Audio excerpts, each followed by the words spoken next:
Strom vs Sprit der Ultimative Showdown. Welches Auto fordert wirklich in die Zukunft? Elektro. Es gibt ein wachsend Anzahl von Elektrosportwagen auf dem Markt. Sich die Automobilindustrie verstärkt auf elektrische Mobilität und Leistung konzentriert. Im Folgenden stelle ich einige der bekanntesten Elektrosportwagen vor, die bis zu meinem Wissen Stichtag im September 2021 auf dem Markt verfügbar waren. Bitte, dass sich die Verfügbarkeit von Modellen und die technologische Entwicklung seit dem Jahrhundert haben könnten. Tesla Roadster. Tesla, ein Pionier der Elektroautomobilbranche, hat ursprünglich den Tesla Roadster produziert, der von 2008 bis 2012 hergestellt wird. Eine aktualisierte Version des Tesla Roadster wird für die Zukunft angekündigt, die als zweite Generation des Roadsters bekannt ist und eine bemerkenswerte Reichweite und Beschleunigung bieten soll. Rimac C2. Der Rimac C2 ist ein leistungsstarker kritischer Elektrosportwagen, der mit beeindruckenden technischen Daten und modernster Technologie entwickelt wird. Mit einer erwarteten Höchstgeschwindigkeit von über 400 km/h und einer Beschleunigung von 0 auf 100 km/h in weniger als 2 Sekunden ist der C2 ein beeindruckendes Beispiel für die Leistungsfähigkeit von Elektrofahrzeugen. Porsche. Der Porsche ist das erste elektrische Fahrzeug von Porsche und bringt die Performance und das luxurious Design, die man von der Marke erwartet, in die Welt der Elektromobilität. Mit verschiedenen Modellvarianten und Reichweiten Optionen bietet der Taken ein breite Palette von Leistungsmöglichkeiten. Audi e-tron GT. Der Audi e-tron GT ist ein weiterer Elektrosportwagen, der von Audi hergestellt wird, basierend auf der gleichen Plattform wie der Porsche Taycan, bietet der e-tron GT ein sportliche Leistung und das charakteristische Audi-Design. BMW i8. Obwohl der BMW i8 kein reines Elektrofahrzeug ist, verdient eine Warnung. Der als Plug-in-Hybrid einen elektrischen Antriebsstrang und einen Verbrennungsmotor kombiniert. Der i8 bietet ein futuristisches Design und beeindruckende Leistung. Lotus Evoque. Der Lotus Evoque ist das erste elektrische Hypercar der legendären britischen Sportwagenmarke Lotus. Mit einer unglaublichen Leistung von über 1.900 PS und einem aufregenden Design siegt der Evoque, das Elektromobilität und hohe Leistung gut zusammenpassen können. Neo EP9. Der Neo EP9 stammt von dem chinesischen Elektrofahrzeughersteller Neo und ist ein Elektrosportwagen mit rekordverdächtiger Leistung. Der EP9 hat mehrere Geschwindigkeitsrekord für Elektrofahrzeuge auf verschiedenen Rennstrecken aufgestellt und siegt das Potenzial von Elektromobilität im Motorsport. Aspark-Owl. Der Aspark-Owl ist ein japanischer Elektrosportwagen, der für seine beeindruckende Beschleunigung bekannt ist. Der Owl ist dafür konzipiert, von 0 auf 100 km/h in weniger als 2 Sekunden zu beschleunigen und damit zu den schnellsten Serienfahrzeugen der Welt zu gehören. Pininfarina Battista. Der Pininfarina Battista ist ein exklusiver Elektrosportwagen, der von der italienischen Designfirma Pininfarina entwickelt wird. Mit einer Leistung von über 1.900 PS und einem luxuriösen Interieur der Battista Eleganz und Leistung in einem Elektrofahrzeug. Mercedes-Benz EQS AMG. Der Mercedes-Benz EQS AMG ist eine sportliche Version des elektrischen Flaggschiffs EQS von Mercedes-Benz. Mit verbesserter Leistung, Sportverwerkend Spezialem Design siegt der EQSAMG. Das Elektromobilität und Sportlichkeit Hand in Hand gehen können. Dies List ist nur ein Auswahl der vielen Elektrosportwagen, die in den letzten Jahren auf den Markt gekommen sind oder angekündigt wurden. Die Elektromobilität hat so vieles das Potenzial, die Sportwagenbranche zu revolutionieren, indem sie Leistung mit emissionsfreiem Fahren verbindet. Es ist wahrscheinlich, dass in den kommenden Jahren noch viel aufregend und leistungsstark Elektrosportwagen auf den Markt kommen werden. Elektroautos. Eine Einführung. Elektroautos sind eine aufstrebende Technologie, die sich auf die Verwendung von elektrischen Motoren zur Fortbewegung von Fahrzeugen konzentriert. Im Gegensatz zu herkömmlichen Verbrennungsmotoren, die fossil Brennstoff wie Benzin oder Diesel verbrauchen, verwenden Autos eine Batterie als Energiequelle. Diese Batterie wird von außen aufgeladen, in der Regel durch eine Steckdose oder ein Ladegerät, und dann verwendet, einen Motor anzutrieben, der das Fahrzeug bewegt. Die Idee von Elektroautos ist nicht nur und es geht bereits seit vielen Jahren Prototypen und Entwicklungen auf diesem Gebiet. In den letzten Jahren hat die Technologie jedoch einen Wendepunkt erreicht, und Elektroautos werden zunehmend als ernsthafte Alternative zu herkömmlichen Autos angesehen. Ein großer Vorteil von Elektroautos ist ihre Umweltfreundlichkeit. Da sie kein fossilen Brennstoff verbrennen, produzieren sie kein Abgas und tragen somit weniger zur Luftverschmutzung und zum Klimawandel bei. Stattdessen wird der Strom, der zur Aufladung der Batterie verwendet wird, oft aus erneuerbaren Quellen wie Solar, Wind oder Wasserkraftwerken gewonnen, was die Umweltbelastung weiter reduziert. Neben der Umweltfreundlichkeit haben Elektroautos auch einige praktische Vorteile. Sie sind in der Regel leiser als Verbrennungsmotoren und können in der Stadt aufgrund ihrer geringeren Größenwendigkeit leichter manövriert werden. Elektroautos haben auch oft eine hohe Beschleunigung und können schneller beschleunigen als herkömmliche Autos. Allerdings gibt es auch einige Herausforderungen, die mit der Verwendung von Elektroautos verbunden sind. Zum Beispiel haben Elektroautos im Allgemeinen eine geringere Reichweite als Verbrennungsmotoren, was bedeutet, dass sie nicht so weit fahren können, bevor sie wieder aufgeladen werden müssen. Das Aufladen kann auch länger dauern als das Tanken eines herkömmlichen Autos, obwohl Schnelllademöglichkeiten inzwischen verfügbar sind. Ein weiteres Hindernis für Elektroautos ist der Kaufpreis. Im Vergleich zu herkömmlichen Autos sind Elektroautos in der Regel teurer, obwohl die Preise allmählich sinken. Da sich die Technologie weiterentwickelt und mehr Autos auf den Markt kommen. Die Betriebskosten von Elektroautos können jedoch niedriger sein, da sie im Allgemeinen weniger Wartung benötigen und Strom oft günstiger ist als Benzin oder Diesel.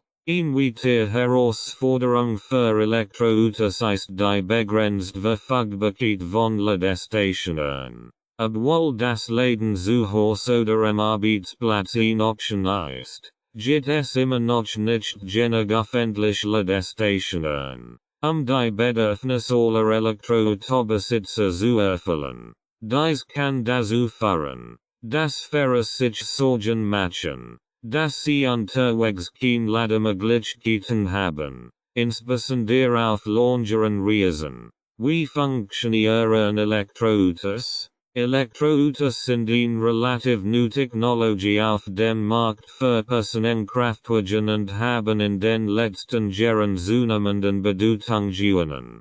Sie sind ein wichtiges Element in der Bemühung, den wir CO2 Ausstoß von Fahrzeugen zu reduzieren und die Umweltbelastung durch den Verkehr zu verringern. Das Grundprinzip von Elektroautos ist einfach.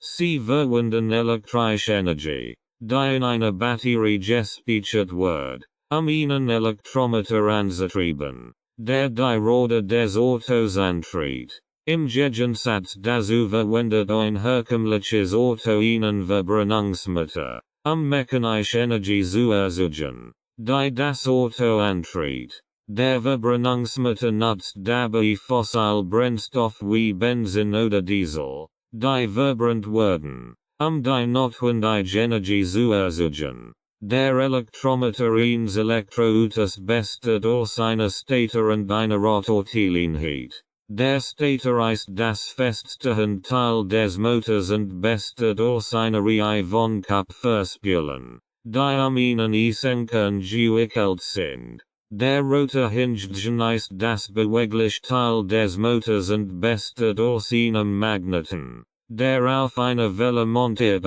ist. Wenn ein Elektroauto gestartet wird der Strom aus der Batterie durch das Kabel zu dem Stator im Elektrometer geleitet. Der Stator erzeugt ein magnetisches Feld, das den Rotor antreibt. Da der Rotor ein Magnet ist, wird durch das magnetische Feld des Stators angezogen und beginnt zu rotieren. Diese Rotation treibt schließlich das Getriebe und die Rotor des Autos an. In der wichtigsten Komponenten eines Elektroautos ist die Batterie. Die Batterie speichert die elektrische Energie, die das Auto antreibt, und liefert sie dem Elektrometer bei Bedarf. Die Batterie besteht aus einer Anzahl von Zellen, die in Serie geschaltet sind. Die Zellen enthält Elektroden, die aus einem positiven und einem negativen Material bestehen, das durch eine Elektrolytlösung voneinander getrennt ist. Wenn das Auto aufgeladen wird, fließt Strom durch das Kabel in die Batterie. Der Strom fließt durch das Elektrolyt in den Zellen und lädt die Elektroden auf. Die Ladung wird aufgehört, bis sie benötigt wird, den Elektrometer anzutrieben. Wenn das Auto fortfährt, fließt der Strom aus der Batterie zurück in den Motor und der Kreislauf beginnt von vorn. Die Batterietechnologie hat in den letzten Jahren große Fortschritt gemacht, was dazu geführt hat, dass Elektroautos inzwischen eine größere Reichweite haben und schneller aufgeladen werden können als früher. Die meisten Elektroautos können inzwischen eine Reichweite von 200 bis 300 km pro Ladung erreichen, was für den täglichen Gebrauch ausreichend ist. Es gibt jedoch auch Elektroautos mit einer Reichweite von über 500 km, die für lange Fahrten geeignet sind. Elektroautos haben viel Vor- und Nachteile, die berücksichtigt werden sollten. Hier sind einige der wichtigsten Punkte. Vorteil von Elektroautos. Umweltfreundlichkeit. Elektroautos stoßen während des Betriebs keine schädlichen Emissionen aus und sind somit umweltfreundlicher als herkömmliche Autos mit Verbrennungsmotor.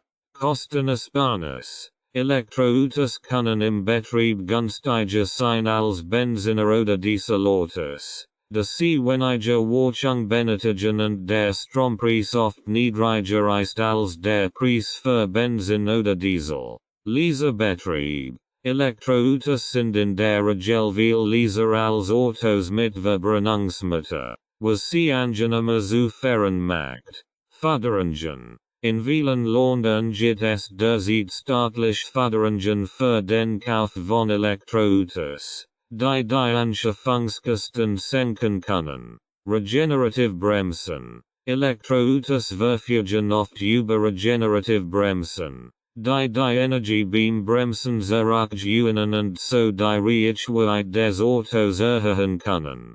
Nachteil von Elektroautos. Eingeschränkte Reichweite. Elektroautos haben in der Regel ein geringeres als herkömmliche Autos, was die Planung von längeren Fahrten schwieriger macht. Lange Ladezeiten. Das Aufladen von Elektroautos dauert im Vergleich zum Tanken von Benzin oder Diesel in der Regel länger und erfordert eine entsprechende Ladeinfrastruktur. Höhere Anschaffungskosten. Elektroautos sind in der Regel teurer als Autos mit Verbrennungsmotor, obwohl die Kosten im Betrieb niedriger sein können. Begrenzt Verfügbarkeit. Es gibt derzeit weniger Modelle und weniger Elektroautos auf dem Markt als Autos mit Verbrennungsmotor, was die Auswahl begrenzen kann. Unsicherheit in Bezug auf die Batterielebensdauer. Obwohl die Batterietechnologie immer besser wird, ist die Lebensdauer von Batterien immer noch ein Unsicherheitsfaktor, der die Kosten für den Betrieb von Elektroautos erhöhen kann. Es ist wichtig, dies während nachteil sorgfältig abzuwägen und individuell Bedürfnis und Vorlieben zu berücksichtigen, bevor man sich für oder gegen ein Elektroauto entscheidet. Es gibt verschiedene Arten von Elektroautos,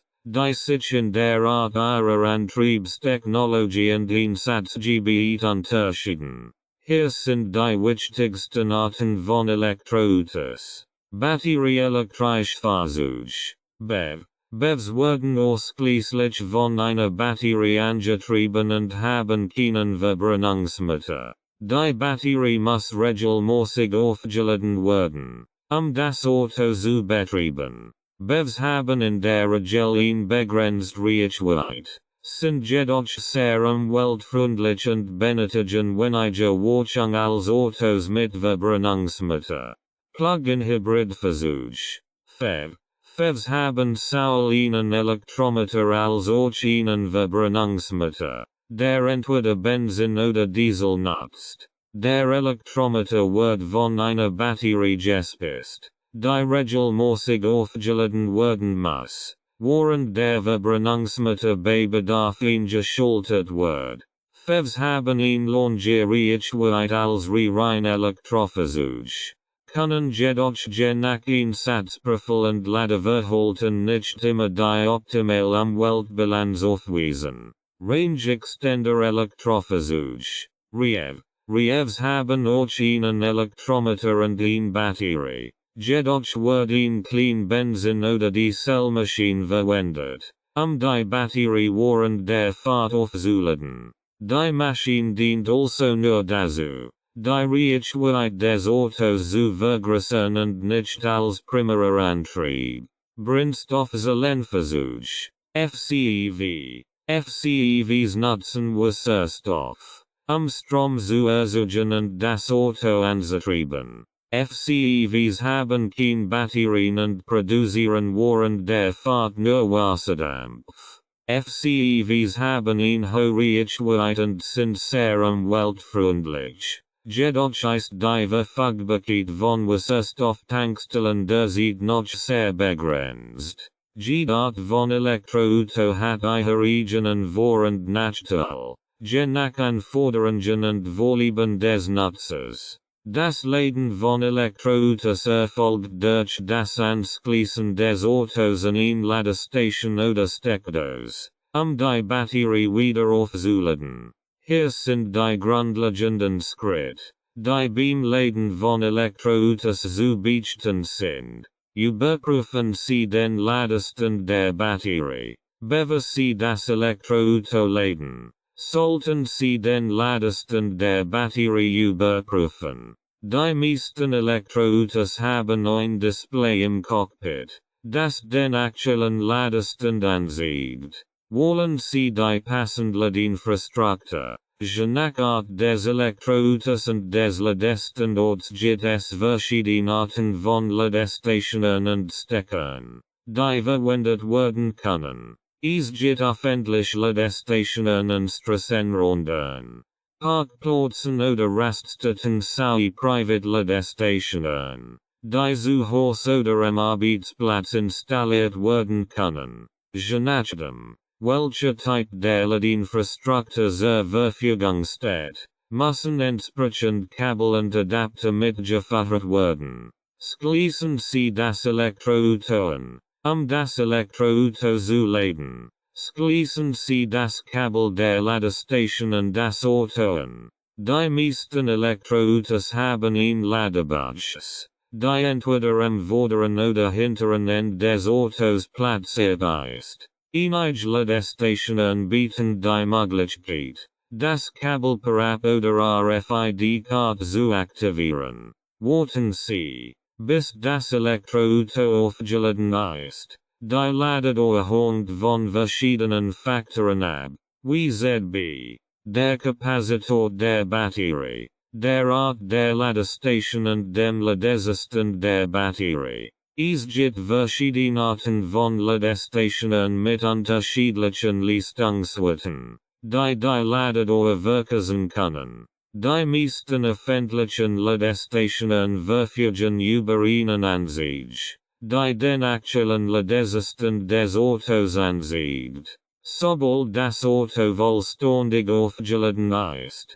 wird der Ladevorgang automatisch beendet. Das Laden von Elektroautos erfordert eine genaue Planung und Organisation, aber die meisten Elektroautos haben eine ausreichende Reichweite, den täglichen Bedarf zu decken und benötigen nur gelegentlich lange Ladezeiten auf langen Strecken. Die Reichweite von Elektroautos variiert je nach Modell, Batteriekapazität, Fahrbedingungen und Fahrstil. Im Allgemeinen haben Elektroautos jedoch eine geringe Reichweite als Fahrzeuge mit Verbrennungsmotoren. Hier sind einige Beispiele für die Reichweite einiger der bekanntesten Elektroautos. Tesla Model S, bis zu 663 km nach WLTP Standard. Tesla Model 3, bis zu 614 km nach WLTP Standard. Audi e-tron, bis zu 436 km nach WLTP Standard. Porsche Taycan, bis zu 484 km nach WLTP Standard. Nissan Leaf, bis zu 385 km nach WLTP Standard. Volkswagen ID3, bis zu 541 km nach WLTP Standard. Es ist zu beachten, dass die Reichweite von Elektroautos stark von den Fahrbedingungen abhängt. In hoher Geschwindigkeit, Stillstehungen, Klimatisierung oder Heizung können den Energieverbrauch erhöhen und somit die Reichweite reduzieren. Eine angemessene Planung von Ladezeiten und Ladinfrastruktur ist daher entscheidend, sicherzustellen, dass man jederzeit mit ausreichend Reichweite unterwegs ist. Die Kosten für Elektroautos können je nach Modell, Batteriekapazität und Ausstattung stark variieren. Im Allgemeinen sind Elektroautos jedoch oft teurer als Fahrzeuge mit Verbrennungsmotoren, was auf die höheren Kosten für die Batterietechnologie zurückzuführen ist. Hier sind einige Beispiele für die Kosten einiger der bekanntesten Elektroautos in Deutschland. Volkswagen ID3, ab 33 Euros. Tesla Model 3, ab 41 Euros. Renault Zoe, ab 23 Euros. Audi e-tron, ab 66 Euros. Porsche Taycan, ab 90 Euros. BMW i3, ab 38 Euros. Es ist zu beachten, dass Elektroautos oft staatlich Förderungen erhalten können, den Kaufpreis zu senken. In Deutschland gibt es beispielsweise die Umweltbonusförderung, die bis zu 6 Euros für den Kauf eines Elektroautos bereitstellt. Zudem können Elektroautos aufgrund ihrer niedrigeren Betriebskosten langfristig günstiger sein als Fahrzeuge mit Verbrennungsmotoren, da sie weniger Wartung benötigen und niedriger Energiekosten haben. Die Zukunft von Elektro sieht vielversprechend aus und es ist davon auszugehen, dass sie eine wichtige Rolle in der zukünftigen Mobilität spielen werden. Es gibt mehrere Gründe dafür. Klimaschutz. Elektroautos haben im Vergleich zu Fahrzeugen mit Verbrennungsmotoren deutlich besser CO2-Bilanz und können somit helfen, den Klimawandel zu bekämpfen. Technologischer Fortschritt. Die Batterietechnologie und Elektromotoren entwickeln sich stetig weiter, was zu längeren Reichweiten, kürzeren Ladezeiten und niedrigeren Kosten führt. Politische Unterstützung. Viele Regierungen fördern den Kauf von Elektroautos und investieren in den Ausbau der Ladeinfrastruktur. Marktentwicklung. Der Markt für Elektroautos wächst stetig und immer mehr Automobilhersteller bringen neue Modelle auf den Markt. Es ist zu erwarten, dass in Zukunft Elektroautos immer mehr Verbreitung finden und durch im Straßenverkehr immer häufiger anzutreffen sind. Die Weiterentwicklung von Technologie und Infrastruktur wird auch dazu beitragen, dass Elektroautos für Verbraucher immer attraktiver werden.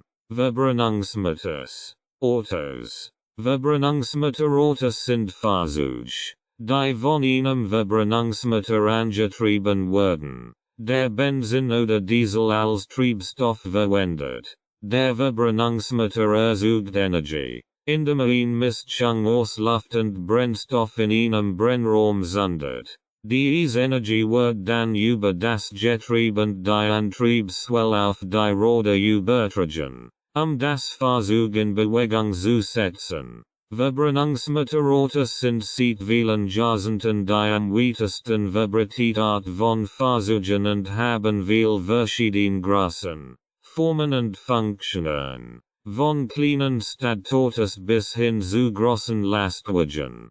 Sie sind in der Regel etwas günstiger als Elektroautos, haben aber auch hohe Betriebskosten aufgrund der höheren Kosten für Treibstoff und Wartung. Es ist jedoch wichtig zu beachten, dass Verbrennungsmotorautos auch eine schlechter Umweltbilanz haben als Elektroautos, da sie mehr Schadstoff wie Kohlenstoffdioxid, Stickoxid und Feinstaub in die Atmosphäre abgeben. Aus diesem Grund wird der Übergang von Verbrennungsmotoren zu Elektroautos als wichtiger Schritt im Kampf gegen den Klimawandel angesehen. Verbrennungsmotorautos funktionieren durch die Verbrennung von Brennstoff in einem Motor, der dann die Energie in mechanische Energie umwandelt, das Fahrzeug anzutrieben. Die meisten Autos haben einen Automotor, der Benzin verbrennt,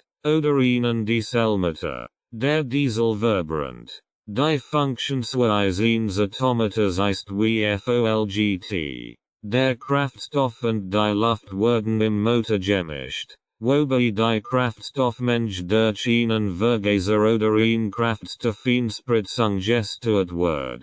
Die Mischung aus Kraftstoff und Luft wird in den Zylindern des Motors durch ein Zündkerz entzündet, wodurch eine kleine Explosion entsteht, die den Kolben nach unten drückt. Der Kolben ist in einer Kurbelwelle befestigt, die sich dreht und die Bewegung in eine Drehbewegung umwandelt. Die Drehbewegung der Kurbelwelle wird durch das Getrieb und die Antriebswelle auf die Räder übertragen, das Fahrzeug zu bewegen. Ein Dieselmotor funktioniert ordentlich, aber anstatt eines Vergasers oder einer Einspritzung spritzt ein Einspritzsystem Dieselkraftstoff in den Zylinder, wodurch die Hitze der verdichteten Luft gesondert wird.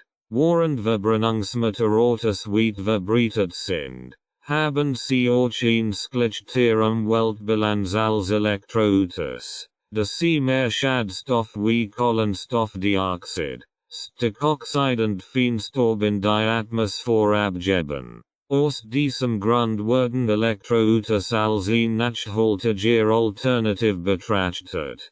Hier sind einige Vor- und Nachteile von Verbrennungsmotorautos. Vorteil. Zuverlässigkeit. Verbrennungsmotorautos sind seit vielen Jahren auf dem Markt und haben sich als zuverlässige Fahrzeuge erwiesen. Es gibt eine große Anzahl von Servicestationen und Werkstätten, die Wartung und Reparaturen durchführen können. Flexibilität. Verbrennungsmotorautos haben in der Regel eine größere Reichweite als Elektroautos und können leichter mit Brennstoff betankt werden.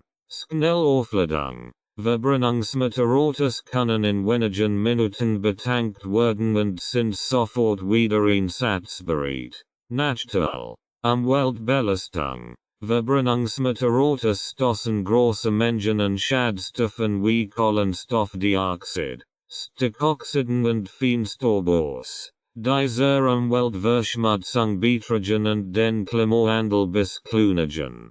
Hohe Betriebskosten. Die Kosten für Treibstoff und Wartung von Verbrennungsmotorautos können im Lauf der Zeit hoch sein. Lärm und Vibrationen. Verbrennungsmotoren können laut und vibrierend sein, was zu einem unangenehmen Verlebnis führen kann. Abhängigkeit von Brennstoff. Verbrennungsmotorautos sind stark von der Verfügbarkeit von Brennstoff abhängig, was in Krisenzeiten oder bei Engpässen problematisch sein kann. Insgesamt gibt es Vor- und Nachteile bei Verbrennungsmotorautos, aber aufgrund der Umweltprobleme und höheren Betriebskosten werden Elektroautos als eine nachhaltige Alternative betrachtet. Es gibt verschiedene Arten von Verbrennungsmotorautos, die je nach ihrem Zweck und ihrer Bauweise kategorisiert werden können.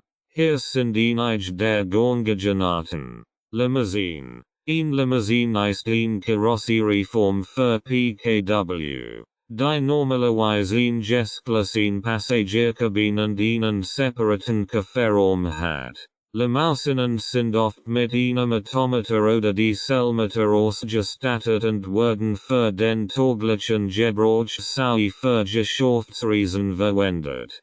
Kombi. Ein Kombi ist eine Karosserieform für PKW, die normalerweise eine größere Ladefläche als eine Limousine hat.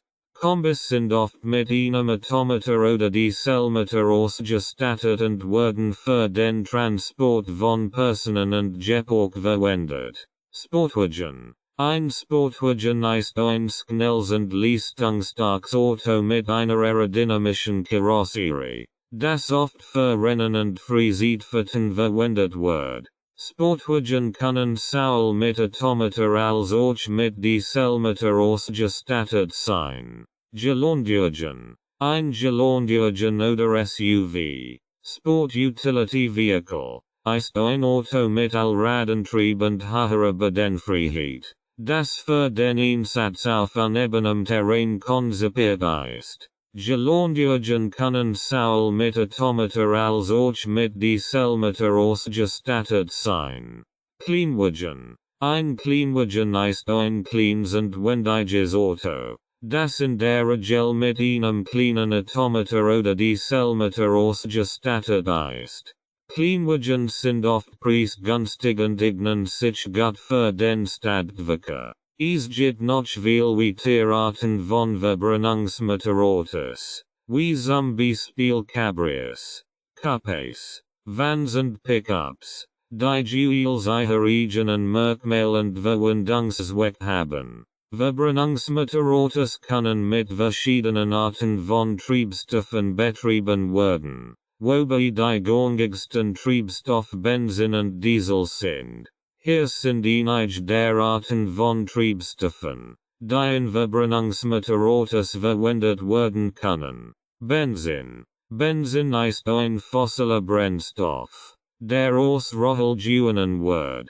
Es wird oft in Automotoren verwendet, die mit einem Zündfunken arbeiten, den Kraftstoff zu verbrennen und Energie zu erzeugen. Diesel. Diesel ist ebenfalls ein fossiler Brennstoff, der aus Rohöl gewonnen wird. Es wird oft in Dieselmotoren verwendet, Die Unzundgesenarbeiten und den Kraftstoff durch Druck und Warm entzünden. Ethanol. Ethanol wird aus Pflanzen wie Mais, Zucker oder Cellulose hergestellt und kann in Automata als Kraftstoff verwendet werden. Ethanol kann als reiner Kraftstoff oder in Kombination mit Benzin verwendet werden. Biodiesel. Biodiesel wird aus pflanzlichen Nollen oder Tierfetten hergestellt und kann in Dieselmotoren als Kraftstoff verwendet werden. Biodiesel kann als reiner Kraftstoff oder in Kombination mit Diesel verwendet werden.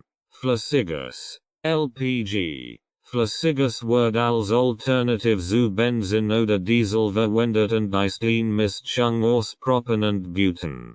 Es kann in Automatoren oder Spezialumgebauten Dieselmotoren verwendet werden.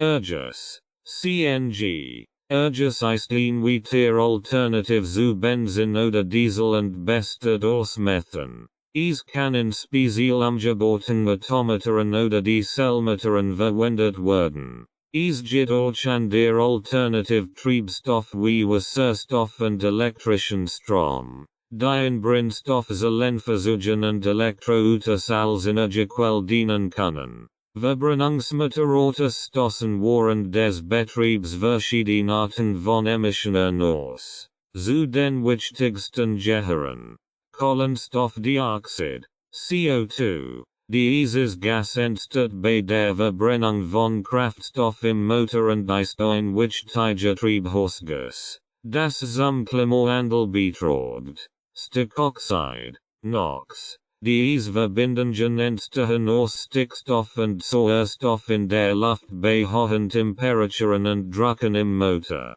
Sie tragen zur Luftverschmutzung bei und können die Gesundheit von Menschen schädigen. Kohlenwasserstoff, HC. Diese Verbindungen sind eine Gruppe von organischen Verbindungen, die ebenfalls zur Luftverschmutzung beitragen und ein potenzielles Krebsrisiko darstellen. Kohlenmonoxid, CO. Dieses Farb, Geruch und geschmacklos Gas entsteht bei unvollständiger Verbrennung und ist giftig für den Menschen. Feinstaub. Clean Particle, die aus der Abnutzung von Bremsen und Reifen sowie aus der Verbrennung von Kraftstoffen stammen, können in die Luft gelangen und die Gesundheit von Menschen beeinträchtigen. Die Menge der Emissionen, die von einem Verbrennungsmotor ausgestoßen werden, hängt von verschiedenen Faktoren ab, wie der Art des Kraftstoffs, dem Alter des Autos und dem Fahrstil des Fahrers. Allerdings gibt es strenge Emissionsvorschriften, die in vielen Ländern und Regionen der Welt existieren, den Ausstoß von Emissionen durch Autos zu begrenzen und den Umweltschutz zu fördern. Wartung und Reparatur von V-Autos. Die Wartung und Reparatur von Verbrennungsmotorautos ist ein wichtiger Teil der Instandhaltung, eine gute Leistung und Sicherheit des Fahrzeugs zu gewährleisten. Im Allgemeinen sollten Fahrzeuge die folgenden Wartungs- und Reparaturarbeiten durchführen lassen. Ölwechsel. Motoröl sollte regelmäßig gewechselt werden, den Motor zu schmieren und zu kühlen. Luftfilterwechsel. Der Luftfilter sollte regelmäßig gewechselt werden, sicherzustellen, dass der Motor saubere Luft erhält. Zündkerzenwechsel. Zündkerzen sollten regelmäßig ausgetauscht werden, eine optimale Verbrennung zu gewährleisten und Motorprobleme zu vermeiden. Bremsenwartung. Die Bremsen sollten regelmäßig gewartet werden, eine ordnungsgemäße Funktion und Sicherheit zu gewährleisten. Reifenwartung. Die Reifen sollten regelmäßig auf Verkehrs- und Luftdruck überprüft werden, eine optimale Fahrt und Sicherheit zu gewährleisten. Batteriewartung. Die Batterie sollte regelmäßig auf Ladezustand und Anschluss überprüft werden, eine ordnungsgemäße Funktion zu gewährleisten.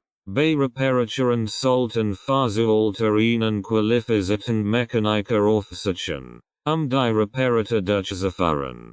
Zu den häufigsten Reparaturen bei Verbrennungsmotorautos gehören die Reparatur oder der Austausch von Bremsen, Auspuff und Abgasanlagen, Getriebe, Kupplung, Sondanlagen dem Kachelsystem. Es ist wichtig, die vom Hersteller empfohlenen Wartungsintervall und Serviceanforderungen zu befolgen, sicherzustellen, dass das Auto in gutem Zustand bleibt und eine optimale Leistung und Sicherheit bietet. Zukunft von V-Autos. Die Zukunft von Verbrennungsmotorautos ist ungewiss und hängt von verschiedenen Faktoren ab. Es gibt jedoch mehrere Entwicklungen und Trends, die darauf hindeuten, dass sich die Automobilbranche in Richtung alternativer Antrieb und emissionsfreier Technologien bewegt. Elektrifizierung. Elektroautos und Hybridversuche gewinnen an Popularität und Marktanteil. Immer mehr Automobilhersteller investieren in die Entwicklung von Elektro- und Hybridversuchen, die sie als eine Möglichkeit gesehen werden, die Emissionen zu reduzieren und die Abhängigkeit von fossilen Brennstoffen zu verringern. Regulierungen und Emissionsstandards. Regierungen auf der ganzen Welt setzen zunehmend strengere Emissionsstandards und Regulierungen durch, den Ausstoß von Treibhausgasen und Schadstoffen zu reduzieren. Dies kann die Entwicklung und Vermarktung von Verbrennungsmotorautos einschränken. Technologisch Fortschritt. Es gibt laufend technologisch Fortschritt in der Automobilindustrie, die Leistung und Effizienz von alternativen Antrieben verbessern. Dies kann dazu führen, dass Verbrennungsmotoren in Zukunft als veraltete Technologie betrachtet werden. Klimawandel und Umweltbewusstsein. Die öffentliche Wahrnehmung und das Bewusstsein für den Klimawandel und die Umweltverschmutzung nehmen zu. Dies kann dazu führen, dass die Nachfrage nach saubereren und umweltfreundlicheren Transportmöglichkeiten steigt und somit den Markt für Verbrennungsmotorautos beeinträchtigt. Es ist wichtig zu beachten, dass Verbrennungsmotorautos trotz dieser Entwicklungen noch eine wichtige Rolle auf dem Automobilmarkt spielen. Viele Autofahrer bevorzugen immer noch die Leistung und den Klang von Verbrennungsmotoren, und es gibt viele Anwendungen, bei denen Elektro- oder Hybridversuche derzeit nicht die beste Option sind. Letztendlich hängt die Zukunft von Verbrennungsmotorautos von der Entwicklung der oben genannten Faktoren ab und davon, wie schnell und erfolgreich alternative Antrieb und emissionsfreie Technologien auf dem Markt eingeführt werden können. Einführung in was erste Fotos. W-Autos. Was erste Fotos sind Fahrzeuge, die von Brennstoffzellen angetrieben werden, die Wasserstoff als Kraftstoff nutzen. Diese Fahrzeuge wandeln Wasserstoff und Sauerstoff durch eine elektrochemische Reaktion in elektrische Energie die dann den Elektromotor antritt, das Fahrzeug anzutrieben. Im Gegensatz zu Verbrennungsmotorautos emittieren Wasserstoffautos keine schädlichen Emissionen, sondern produzieren lediglich Wasser als Abgas. Die Vorteile von Wasserstoffautos sind vielfältig. Zum einen bieten sie eine hohe Reichweite und Schnellbettenkungszeiten, ordentlich wie bei herkömmlichen Verbrennungsmotoren. Zum anderen bieten sie eine emissionsfreie Alternative zu Benzin und Dieselautos und tragen somit zur Reduzierung der Luftverschmutzung und des CO2-Ausstoßes bei. Zudem können sie mit erneuerbarer Energie produziert und betrieben werden, was den Umstieg auf eine nachhaltige Energieversorgung unterstützt. Allerdings gibt es auch Herausforderungen bei der Verbreitung von Wasserstoffautos. Een große Herausforderung ist die begrenzte Verfügbarkeit von Wasserstofftankstellen, die dazu führt, dass es schwierig sein kann, diese Fahrzeuge auf Langstrecken zu nutzen. Auch die Kosten für die Produktion von Wasserstoffautos sind noch relativ hoch, was dazu führt, dass sie derzeit noch teurer sind als Benzin und Dieselautos. Insgesamt bieten Wasserstoffautos ein vielversprechend Option für die Zukunft der Mobilität und könnten eine wichtige Rolle bei der Reduzierung der Umweltbelastung durch den Verkehr spielen. Wie funktionieren Wasserstoffautos? Wasserstoffautos funktionieren mit Hilfe von Brennstoffzellen, die elektrische Energie aus der Reaktion von Wasserstoff und Sauerstoff erzeugen. Diese elektrische Energie wird dann genutzt, den Elektromotor des Autos anzutrieben und das Fahrzeug zu bewegen. Die Hauptkomponenten eines Wasserstoffautos sind Brennstoffzellenstack. Der Brennstoffzellenstack ist das Kernstück des Wasserstoffautos. Besteht aus mehreren Brennstoffzellen, die mit einer Membran getrennt sind. Wasserstoff wird auf der einen Seite der Membran und Sauerstoff auf der anderen Seite zugeführt. Bei der Reaktion zwischen Wasserstoff und Sauerstoff wird elektrische Energie erzeugt, die zur Stromversorgung des Motors genutzt wird. Wasserstofftank. Der Wasserstofftank ist der Ort, an dem der Wasserstoff im Fahrzeug gespeichert wird. Der Wasserstoff wird unter hohem Druck, etwa 700 bar, gespeichert, ihn ausreichend Reichweite des Fahrzeugs zu gewährleisten. Elektromotor. Der Elektromotor nutzt die durch die Brennstoffzellen erzeugte elektrische Energie, das Fahrzeug anzutrieben. Batterie. Ein kleine Batterie wird in einigen Wasserstoffautos genutzt, beim Beschleunigen zusätzlich Leistung bereitzustellen. Regler und Steuergerät. Der Regler und das Steuergerät kontrollieren die Funktionen des Fahrzeugs, wie beispielsweise den Wasserstoffverbrauch, die Leistung des Motors und die Aufladung der Batterie. Wenn das Wasserstoffauto in Betrieb genommen wird, fließt der Wasserstoff aus dem Tank in den Brennstoffzellenstack, wo mit Sauerstoff reagiert und elektrische Energie erzeugt.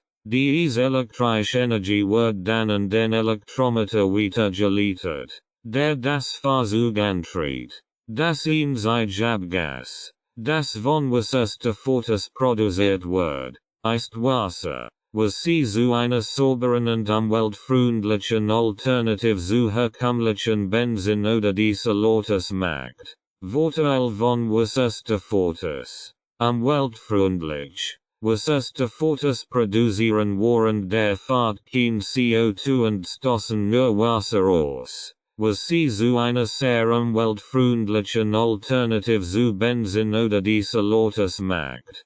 Hohe Reichweite. Wasserstoffautos haben eine vergleichbare Reichweite wie Benzin oder Dieselautos und können innerhalb weniger Minuten betankt werden, was ihn schnell weiterfahrt ermöglicht. Effizienter Antrieb. Durch den Einsatz von Brennstoffzellen als Antriebseinheit sind Wasserstoffautos in der Lage, Energie aus Wasserstoff effizienter zu nutzen als Verbrennungsmotoren. Möglichkeit der Speicherung erneuerbarer Energien. Wasserstoff kann aus erneuerbaren Energiequellen wie Wind oder Solarenergie produziert werden.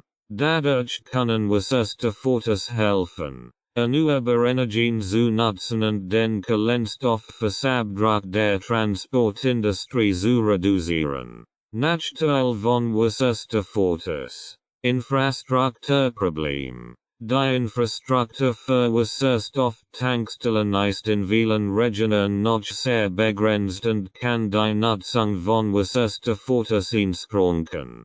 Kosten. Derzeit sind Wasserstoffautos aufgrund ihrer komplexen Technologie teurer als Benzin oder Dieselautos. Energieaufwand für die Herstellung. Die Herstellung von Wasserstoff erfordert einen hohen Energieaufwand, was den Kohlenstoffverbrauch von Wasserstoff erhöhen kann. Wenn die Produktion von Wasserstoff nicht aus erneuerbaren Energiequellen stammt. Sicherheitsbedenken. Wasserstoff ist hochempfindlich und kann bei unsachgemäßem Umgang gefährlich sein. Daher müssen Sicherheitsmaßnahmen und Vorschriften bei der Herstellung, dem Transport und der Handhabung von Wasserstoff eingehalten werden. Insgesamt bieten Wasserstoffautos ein vielversprechend Alternative zu Benzin oder Dieselautos, obwohl noch Herausforderungen zu bewältigen sind, insbesondere in Bezug auf Infrastruktur und Kosten. Wenn die Herstellung von Wasserstoff zunehmend auf erneuerbare Energiequellen umgestellt werden kann und die Infrastruktur für Wasserstofftankstellen ausgebaut wird, können Wasserstoffautos dazu beitragen, den Kohlenstoffverbrauch der Transportindustrie zu reduzieren und den Übergang zu einer nachhaltigeren Zukunft zu unterstützen. Arten von Wasserstoffautos. Es gibt zwei Arten von Wasserstoffautos. Brennstoffzellen Elektrofahrzeug, FCEVs. Brennstoffzellen Elektrofahrzeug wandeln Wasserstoff in Elektrizität die den Elektromotor des Autos antritt. Brennstoffzellenfahrzeuge haben eine vergleichbare Reichweite wie Benzin oder Dieselautos und können innerhalb weniger Minuten betankt werden. Sie produzieren auch nur Wasser als Emission und sind somit sehr umweltfreundlich. Wasserstoffbrenner. Hydrogen Combustion Vehicles. Wasserstoffbrenner sind eine Art von Verbrennungsmotorfahrzeugen, die Wasserstoff als Kraftstoff verwenden. Im Gegensatz zu herkömmlichen Verbrennungsmotoren, die Fossilbrennstoff wie Benzin oder Diesel verwenden. Verbrennen Wasserstoffbrenner den Wasserstoff und produzieren nur Wasser als Emission. Diese Technologie ist jedoch noch in der Entwicklungsphase und es gibt derzeit nur sehr wenig kommerzielle Modelle von Wasserstoffbrennern auf dem Markt. Wasserstoff als Treibstoff. Wasserstoff ist ein alternativer Brennstoff und Energieträger, der in der Regel aus Wasser gewonnen wird. Es ist das häufigste Element im Universum und hat das Potenzial, eine wichtige Rolle bei der Bekämpfung des Klimawandels zu spielen, da es bei der Verbrennung nur Wasser als Emission produziert und kein Treibhausgas freisetzt. Wasserstoff kann auf verschiedene Arten als Treibstoff verwendet werden, z.B. in Brennstoffzellenfahrzeugen, FCEVs, Wasserstoffbrennern und als Brennstoff für Schiff, Flugzeuge und Zug. Ein Vorteil von Wasserstoff als Treibstoff ist, dass hohe Energiedichten hat und schnell aufgeladen werden kann, was es zu einer vielversprechenden Alternative zu fossilen Brennstoffen wie Benzin und Diesel macht. Es hat auch das Potenzial, eine wichtige Rolle bei der Speicherung von überschüssiger erneuerbarer Energie zu spielen, da es als Brennstoff für Brennstoffzellen oder als Rohstoff für die Herstellung von synthetischen Brennstoffen verwendet werden kann. Ein Nachteil von Wasserstoff als Treibstoff ist jedoch, dass die Herstellung und Infrastruktur noch in der Entwicklung sind und die Kosten im Vergleich zu traditionellen Brennstoffen höher sein können. Es gibt auch Bedenken hinsichtlich der Sicherheit. Der Wasserstoff hochempfindlich ist und besondere Vorsichtsmaßnahmen bei der Herstellung,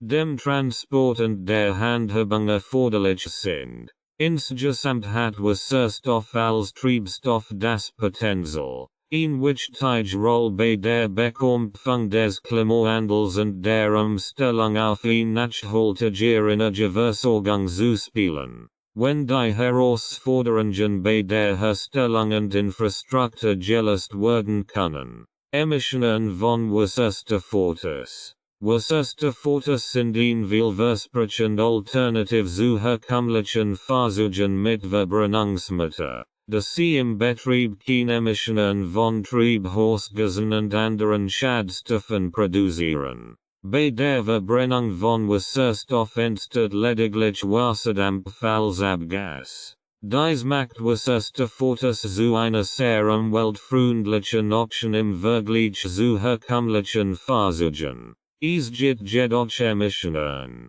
die im Zusammenhang mit der Herstellung von Wasserstoff und dem Aufbau der Infrastruktur für Wasserstoff entstehen können. Die Herstellung von Wasserstoff aus fossilen Brennstoffen wie Erdgas oder Kohle kann in erheblich Mengen Treibhausgasemissionen verursachen, wenn kein kohlenstoffarm Technologie eingesetzt wird. Bei der Dampfverformung von Erdgas, die derzeit die am häufigsten genutzte Methode zur Wasserstoffherstellung ist, wird Kohlenstoffdioxid als Abfallprodukt freigesetzt. Es gibt jedoch auch Technologien zur Herstellung von Wasserstoff aus erneuerbaren Energien wie Solarenergie und Windenergie, die als grüner Wasserstoff bezeichnet werden. Diese Technologien nutzen Elektrolyse, Wasser in Wasserstoff und Sauerstoff zu spalten,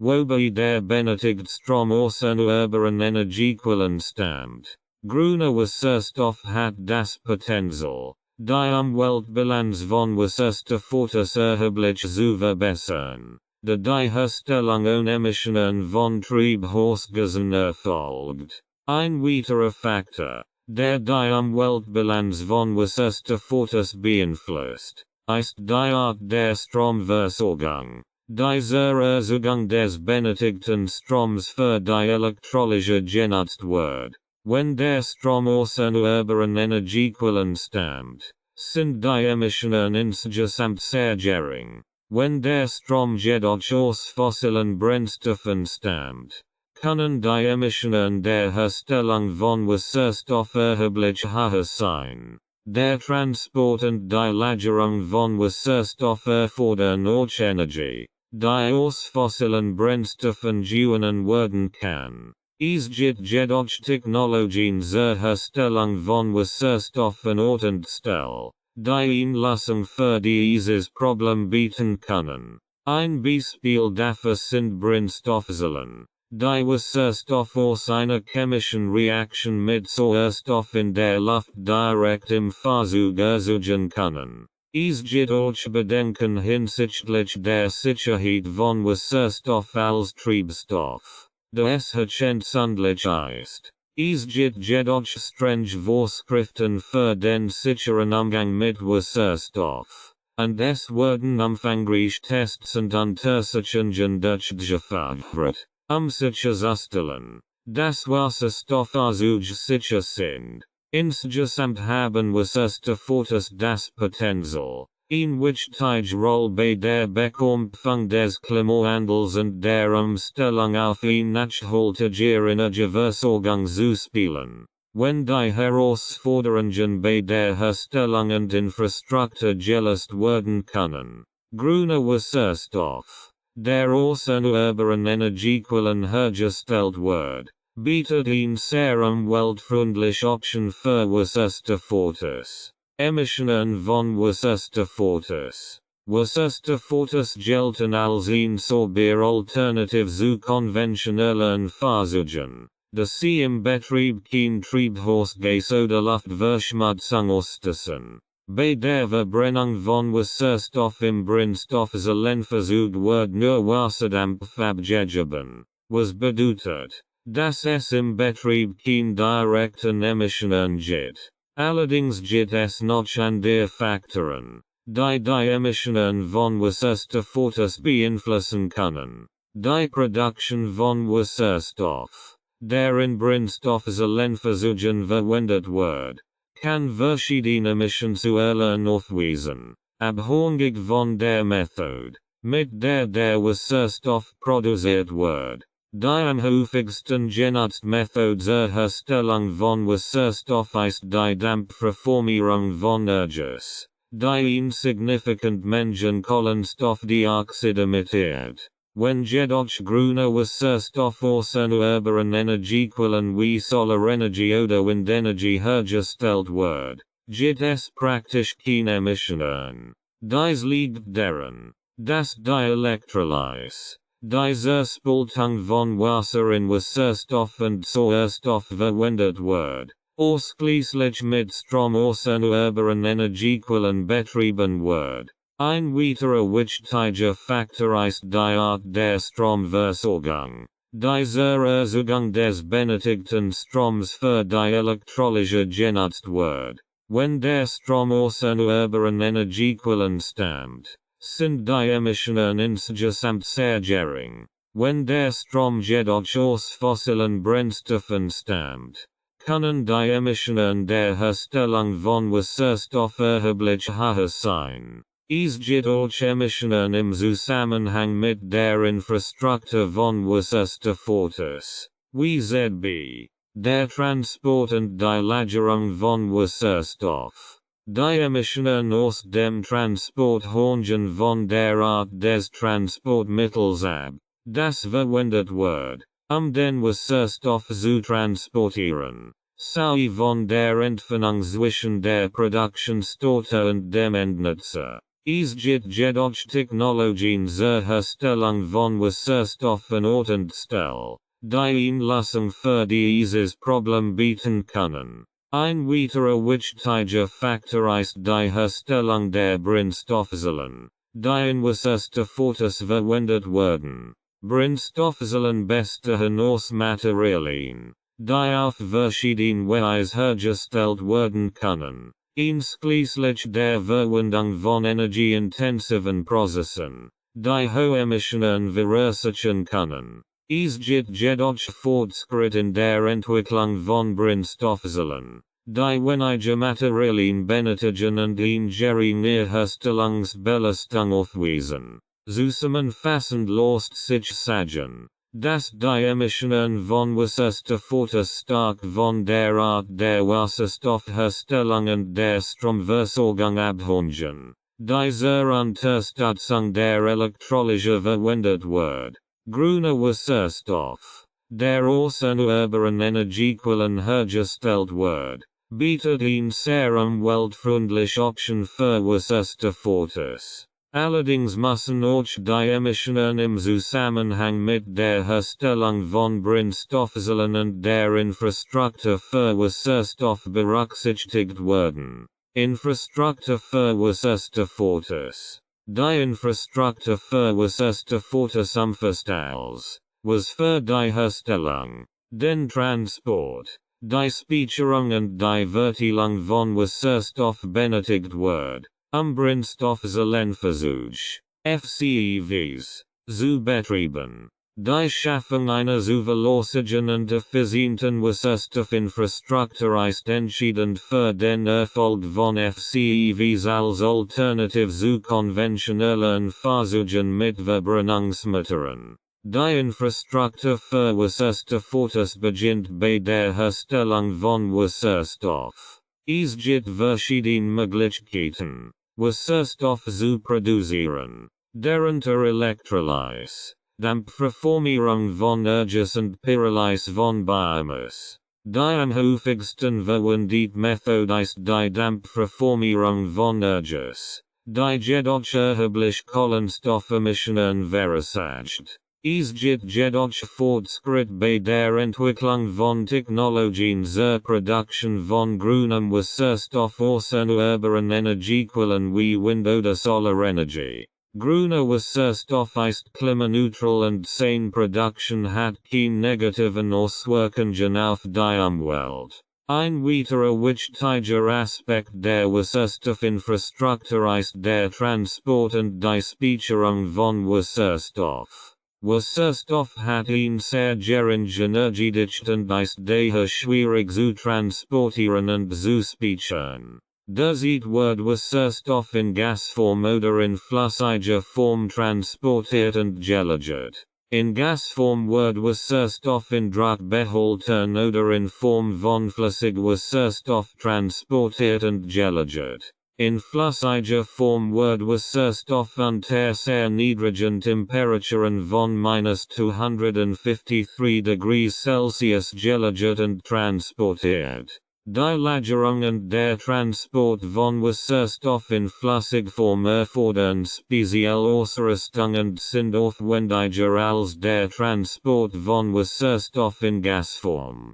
Ein wichtiger Komponent der Wasserstoffinfrastruktur sind die Tankstellen für Wasserstoff. Das gibt es weltweit nur wenige Tankstellen für Wasserstoff, was die Verbreitung von FCEVs einschränkt. Es gibt jedoch ein wachsendes Zahl von Unternehmen, die den Ausbau der Wasserstofftankstelleninfrastruktur vorantreiben. Der Aufbau eines flächendeckenden Wasserstofftankstellennetzes ist jedoch eine enorme Herausforderung, da diese eine erhebliche Investition in die Infrastruktur erfordert. Zudem benötigen die Tankstellen eine komplexe Technologie, Wasserstoff in großen Mengen zu erzeugen, zu speichern und zu verteilen. Die Wartung und Instandhaltung der Wasserstofftankstelleninfrastruktur ist ebenfalls ein wichtiger Überlegung.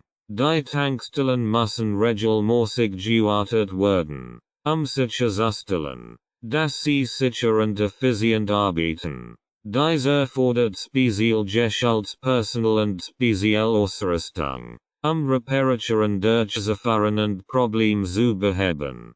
Ein weiteres Problem ist die Regulierung der Wasserstoffinfrastruktur. Die Regulierung von Wasserstoff als Brennstoff ist in vielen Ländern noch nicht vollständig etabliert und muss noch weiterentwickelt werden.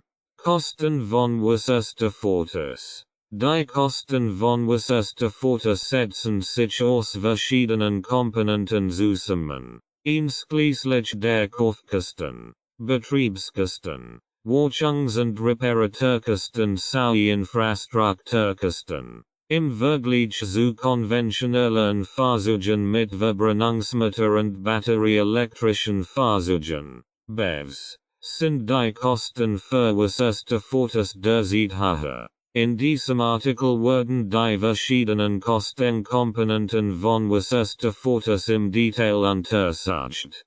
Kaufkosten. Die Kaufkosten von Wasserstoffautos sind derzeit höher als die von vergleichbaren konventionellen Fahrzeugen mit Verbrennungsmotor und BEVs. Das liegt hauptsächlich daran, dass die Produktion von Brennstoffzellensystemen und die damit verbundene Technologie immer noch sehr teuer sind.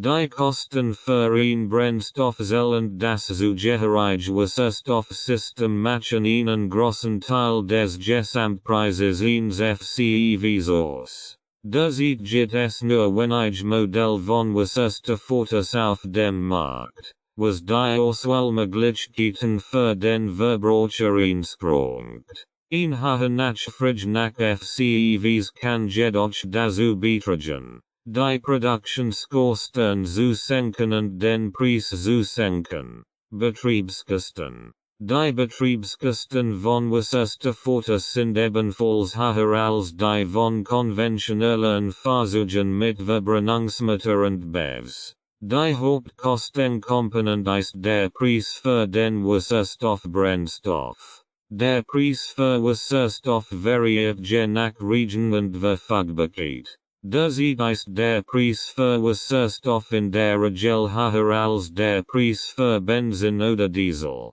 Ein weiterer Faktor, der die Betriebskosten beeinflusst, ist die Effizienz des Brennstoffzellenantriebs. Brennstoffzellen sind derzeit nicht so effizient wie Elektromotoren, was bedeutet, dass FCEVs mehr Brennstoff benötigen, die gleiche Strecke wie ein BEV zurückzulegen. Wartungs- und Reparaturkosten. Die Wartungs- und Reparaturkosten von Wasserstoffautos können höher sein als die von konventionellen Fahrzeugen mit Verbrennungsmotor und BEVs. Die Technologie hinter FCEVs ist komplex und erfordert speziell geschulte Techniker, Wartungs- und Reparaturarbeiten durchzuführen.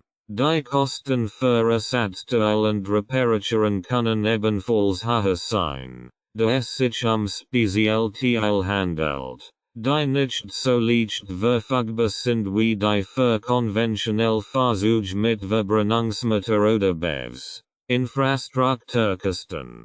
Die Infrastrukturkosten für erste Fotos sind ein weiterer wichtiger Faktor, der die Kosten beeinflusst. Der Aufbau einer Infrastruktur erfordert beträchtliche Investitionen in die Produktion, den Transport und die Verteilung von Wasserstoff sowie den Aufbau von Wasserstofftankstellen. Diese Kosten werden derzeit von Regierungen, Automobilherstellern und Energieversorgungsunternehmen getragen. Da die Anzahl der Wasserstofftankstellen noch begrenzt ist, können die Kosten für die Fahrt zu einer Tankstelle höher sein als für konventionell Fahrzeuge oder BEVs. Zukunft von Wasserstoffautos. Wasserstoffautos gelten als eine vielversprechende Technologie, die Abhängigkeit von fossilen Brennstoffen zu verringern und eine nachhaltige Mobilität zu fördern.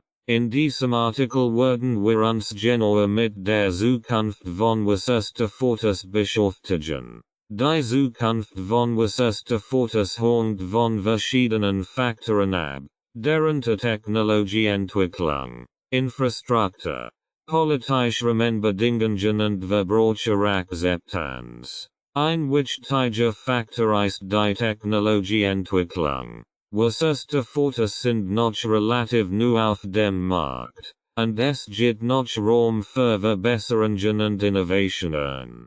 Beispielsweise könnten neue Materialien und Herstellungsverfahren die Kosten und die Effizienz von Brennstoffzellen und Wasserstofftanks reduzieren. Die Entwicklung von Brennstoffzellen mit höherer Leistungsdichte kann durch die Reichweite von Wasserstoffautos erhöhen. Eine weitere Möglichkeit besteht darin, alternative Methoden zur Wasserstoffproduktion zu entwickeln, die weniger Energie erfordern und umweltfreundlicher sind als die derzeitige Produktion. Ein weiterer wichtiger Faktor ist die Infrastruktur. Der Aufbau von Wasserstofftankstelleninfrastrukturen ist eine Herausforderung, da es noch nicht viel Tankstellen gibt und der Aufbau teuer ist. Es gibt jedoch Bemühungen, die Infrastruktur zu verbessern und auszubauen, insbesondere in Europa, Japan und den USA. Die Schaffung eines flächendeckenden Tankstellennetzes ist unerlässlich, die Verbreitung von Wasserstoffautos zu fördern und die Verbraucherakzeptanz zu erhöhen. Ein weiterer wichtiger Faktor sind die politischen Rahmenbedingungen. Regierungen auf der ganzen Welt haben Programme gefördert, den Einsatz von Wasserstofftechnologie zu fördern. Beispielsweise hat Japan ein Programm zur Förderung von Wasserstoffautos gefördert, das den Kauf von Fahrzeugen und den Aufbau von Tankstellen unterstützt. In Europa wird das Wasserstoffstraßenverkehrsprogramm ins Leben gerufen, das die Zusammenarbeit zwischen Unternehmen und Regierungen zur Förderung von Wasserstofftechnologie fördert. Die Verbraucherakzeptanz ist ein weiterer wichtiger Faktor. Obwohl Wasserstoffautos einige Vorteile gegenüber Elektroautos haben, sind sie noch relativ unbekannt und unerforscht. Die Verbraucher müssen mehr über die Technologie und ihre Vorteile erfahren, sich für den Kauf von Wasserstoffautos zu entscheiden. Eine hohe Verbreitung von Wasserstoffautos kann durch die Akzeptanz erhöhen, da mehr Menschen mit der Technologie vertraut sind und mehr Tankstellen zur Verfügung stehen. Insgesamt hängt die Zukunft von Wasserstoffautos von einer Kombination aus technologischen Entwicklungen, Infrastruktur, politischen Rahmenbedingungen und Verbraucherakzeptanz ab. Wenn diese Faktoren optimiert werden können, haben Wasserstoffautos das Potenzial, in which Tige Roll bei der Förderung einer nachhaltigen Mobilität zu spielen. Allgemeines über Hybridversuch. Hybridversuch. Sind eine Art von Versuchen, die sowohl einen Verbrennungsmotor als auch einen Elektromotor verwenden, das Auto anzutrieben. Sie sind eine Zwischenlösung zwischen reinen Verbrennungsmotoren und reinen Elektroautos und bieten einige Vorteile, die sowohl für den Fahrer als auch für die Umwelt von Vorteil sein können. Das Grundprinzip eines Hybridversuchs besteht darin, dass der Elektromotor das Auto bei niedrigeren Geschwindigkeiten und während des Anfahrens antritt, während der Verbrennungsmotor bei höheren Geschwindigkeiten und während des Beschleunigens verwendet wird. Dies ermöglicht es, den Kraftstoffverbrauch zu reduzieren und die Emissionen zu senken, da der Elektromotor bei niedrigeren Geschwindigkeiten effizienter arbeitet als der Verbrennungsmotor. Es gibt zwei Arten von Hybridversuchen: Parallel und Serial Hybrid. Bei einem parallelen Hybridversuch arbeiten sowohl der Verbrennungsmotor als auch der Elektromotor gleichzeitig, das Auto anzutrieben. Der Elektromotor wird durch die Batterie des Autos angetrieben, während der Verbrennungsmotor durch den Kraftstofftank des Autos angetrieben wird. Beide Motoren sind mit dem Getrieb des Autos verbunden, so dass sie gemeinsam die Räder antrieben können. Bei einem seriellen Hybridversuch hingegen tritt der Elektromotor das Auto allein, während der Verbrennungsmotor als Generator fungiert, die Batterie aufzuladen. Der Verbrennungsmotor dreht einen Generator, der Strom erzeugt, der dann in die Batterie fließt. Dies ermöglicht es, den Elektromotor kontinuierlich zu betreiben, auch wenn die Batterie leer ist. Ein weiterer wichtiger Aspekt von Hybridversuchen ist die regenerative Bremsung. Bei herkömmlichen Autos wird beim Bremsen Energie in Warm umgewandelt und verschwendet. Bei Hybridversuchen hingegen wird die Bewegungsenergie des Autos in elektrische Energie umgewandelt und in die Batterie zurückgeführt. Dadurch wird die Batterie aufgeladen und die Reichweite des Autos verlängert. Die Vorteile von Hybridversuchen liegen auf der Hand. Sie bieten eine hohe Kraftstoffeffizienz als herkömmliche Autos, was zu einer Verringerung des Kraftstoffverbrauchs und der Emissionen führt. Hybridversuche haben auch eine lange Reichweite als reine Elektroautos, da sie sowohl einen Verbrennungsmotor als auch einen Elektromotor haben, das Auto anzutrieben. Außerdem sind Hybridversuche leiser und haben eine bessere Beschleunigung als herkömmliche Autos. Es gibt jedoch auch Nachteile von Hybridversuchen. Sie sind in der Regel teurer als herkömmliche Autos, da sie eine aufwendigere Technologie verwenden. Auch die Wartung von Hybridversuchen kann teurer sein, da sie zwei Motoren haben, die gewartet werden müssen. Wie funktionieren Hybridautos? Hybrid-Elektroversuch. Arbeiten durch die Kombination eines Verbrennungsmotors und eines Elektromotors. Die beiden Motoren arbeiten zusammen, das Fahrzeug anzutrieben und können je nach Bedarf des Fahrers unterschiedlich eingesetzt werden. Die Elektromotoren in einem Hev können durch eine Leistungsbatterie aufgeladen werden, die entweder durch regenerative Bremsung oder durch den Verbrennungsmotor aufgeladen wird. Es gibt zwei Arten von Hevs: Parallel und Serial Hybrid. Bei einem parallelen Hybridversuch arbeiten sowohl der Verbrennungsmotor als auch der Elektromotor gleichzeitig, das Auto anzutrieben. Der Elektromotor wird durch die Batterie des Autos angetrieben, während der Verbrennungsmotor durch den Kraftstofftank des Autos angetrieben wird. Beidmotoren sind mit dem Getrieb des Autos verbunden, so dass sie gemeinsam die Räder antrieben können. Der Elektrometer kann auch verwendet werden, das Fahrzeug bei niedriger Geschwindigkeit oder im stehenden Zustand anzutrieben. Der Verbrennungsmeter wird normalerweise verwendet, das Fahrzeug bei höheren Geschwindigkeiten und bei Bedarf zu beschleunigen.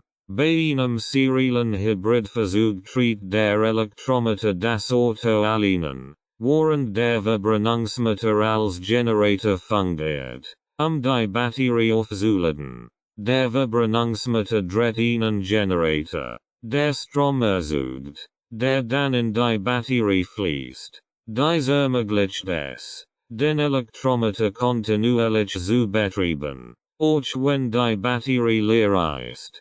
Bei Bedarf kann der Verbrennungsmeter auch verwendet werden, das Fahrzeug direkt anzutrieben, wenn der Elektrometer nicht ausreicht. Ein weiterer wichtiger Aspekt von Hevs ist die regenerative Bremsung. Wenn das Fahrzeug bremst, wird die kinetische Energie, die normalerweise in Warm umgewandelt wird, stattdessen in elektrische Energie umgewandelt und zur Wiederaufladung der Batterie verwendet. Dies erhöht die Effizienz des Fahrzeugs und erhöht auch die Lebensdauer der Bremsen. Die Batterien ist normalerweise kleiner als die Batterien reinen Elektrofahrzeugs. Sie nur als Unterstützung für den Verbrennungsmeter verwendet wird.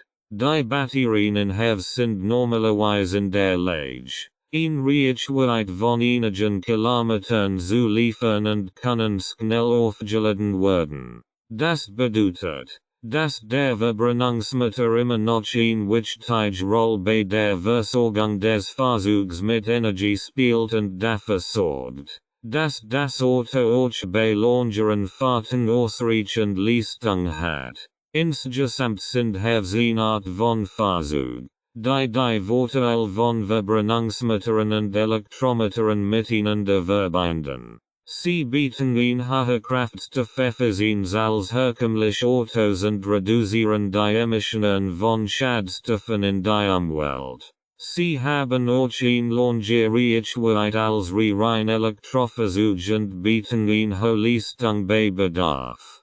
Während Nachteil von Hev-Autos, die Hybrid-Elektrofahrzeuge, Hev, haben verschiedene Vor- und Nachteile, die wir im Folgenden nachher erläutern werden. Vorteil von Hev-Autos, Kraftstoffeffizienz. In der größten Stärken von Hev-Autos ist ihre Kraftstoffeffizienz.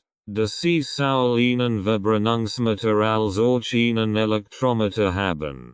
Können sie je nach Fahrsituation automatisch zwischen beiden Motoren wechseln und dadurch den Kraftstoffverbrauch reduzieren. Dadurch kann man eine höhere Reichweite erzielen als bei herkömmlichen Benzin- oder Dieselfahrzeugen. Reduziert Emissionen.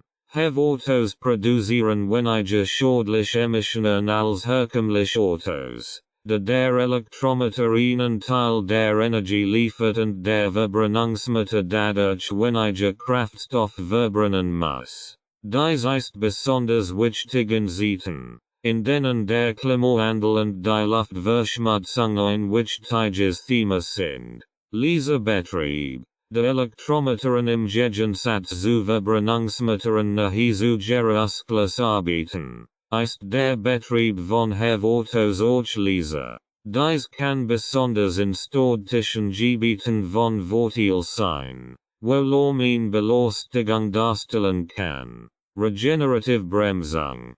Hev-Autos haben auch den Vorteil, dass sie durch ihre Regenerative Bremsung Energies gewinnen können. Die kinetische Energie, die normalerweise beim Bremsen verschwendet wird in elektrische Energie umgewandelt und in der Batterie des Autos gespeichert. Dadurch kann die Batterie aufgeladen werden, ohne dass das Auto extra aufgeladen werden muss. Nachteil von Hev-Autos. Höherer Preis.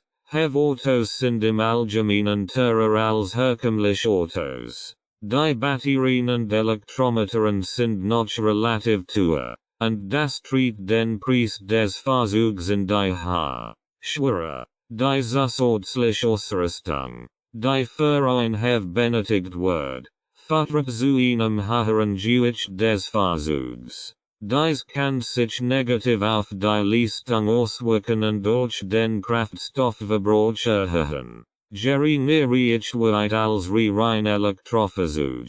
Während have Autos eine höhere Reichweite als herkömmliche Autos haben, ist die Reichweite im Vergleich zu reinen Elektrofahrzeugen begrenzt. Sie haben immer noch einen Verbrennungsmotor, der Kraftstoff benötigt, zu funktionieren.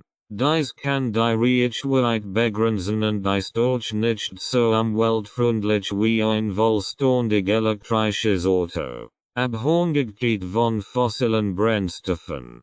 Have Autos sind zwar umweltfreundlicher als herkömmliche Autos, sind aber immer noch abhängig von fossilen Brennstoffen wie Benzin oder Diesel. Das bedeutet, dass sie nicht so umweltfreundlich sind wie rein Elektrofahrzeuge oder Wasserstoffautos, die kein fossilen Brennstoff benötigen. Arten von have Autos. Es gibt verschiedene Arten von Hybrid-Elektrofahrzeugen, haves, die auf dem Markt erhältlich sind. Hier sind einige der gängigsten Arten von haves. Parallele Hybrid. Dies ist die häufigste Art von have, bei der sowohl der Verbrennungsmotor als auch der Elektromotor direkt an die Antriebswelle des Fahrzeugs angeschlossen sind. Der Verbrennungsmotor und der Elektromotor arbeiten zusammen, das Fahrzeug anzutrieben, wobei der Elektromotor bei niedrigeren Geschwindigkeiten oder beim Beschleunigen unterstützt. Serielle Hybrid. Bei einem seriellen Hybridfahrzeug ist der Verbrennungsmotor nicht direkt an die Antriebswelle angeschlossen. Stattdessen tritt der Verbrennungsmotor einen Generator an, der Strom erzeugt, den Elektromotor des Fahrzeugs anzutrieben. Der Verbrennungsmotor wird nur verwendet, den Generator anzutrieben und die Batterien des Elektromotors aufzuladen.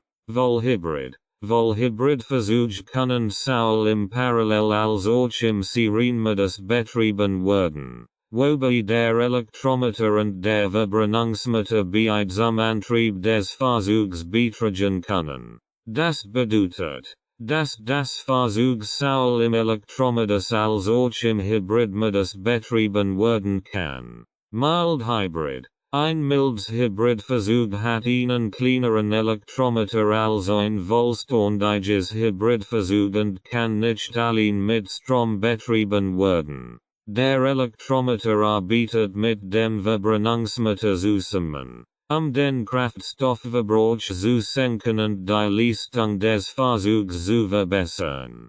Plug-in Hybrid. Ein Plug-in-Hybrid-Fahrzeug kann sowohl an der Steckdose als auch über den Verbrennungsmotor aufgeladen werden. Das Fahrzeug kann im reinen Elektromodus betrieben werden, bis die Batterien leer sind, und schaltet dann auf den Hybridmodus um. Diese verschiedenen Arten von haves haben unterschiedlich Vor- und Nachteile, und es ist wichtig, die verschiedenen Modelle und Optionen sorgfältig zu vergleichen, das am besten geeignete Fahrzeug für die individuellen Bedürfnisse und den Einsatz zu finden.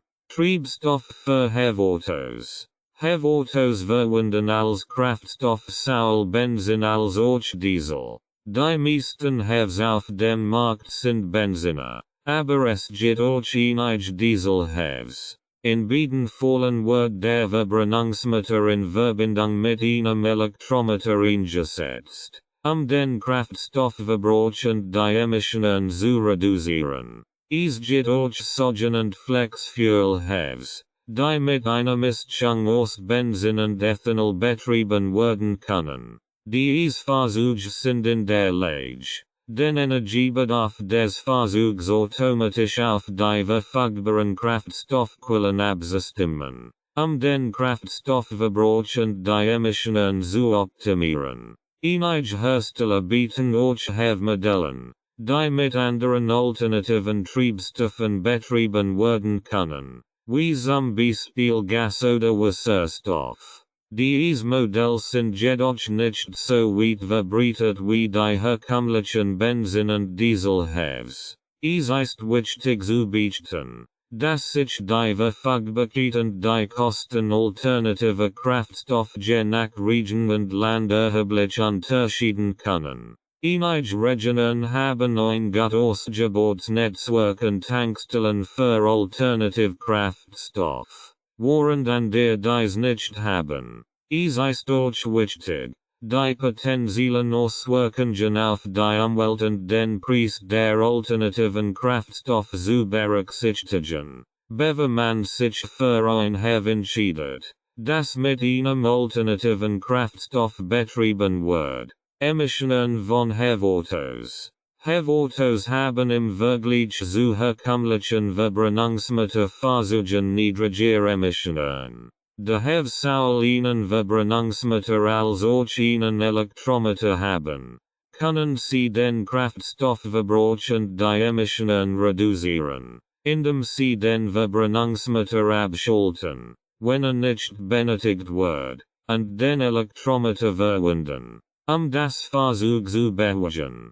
Hevs haben normalerweise niedrigere Kohlenstoffdioxidemissionen als herkömmliche Fahrzeuge, da sie weniger Kraftstoff verbrauchen.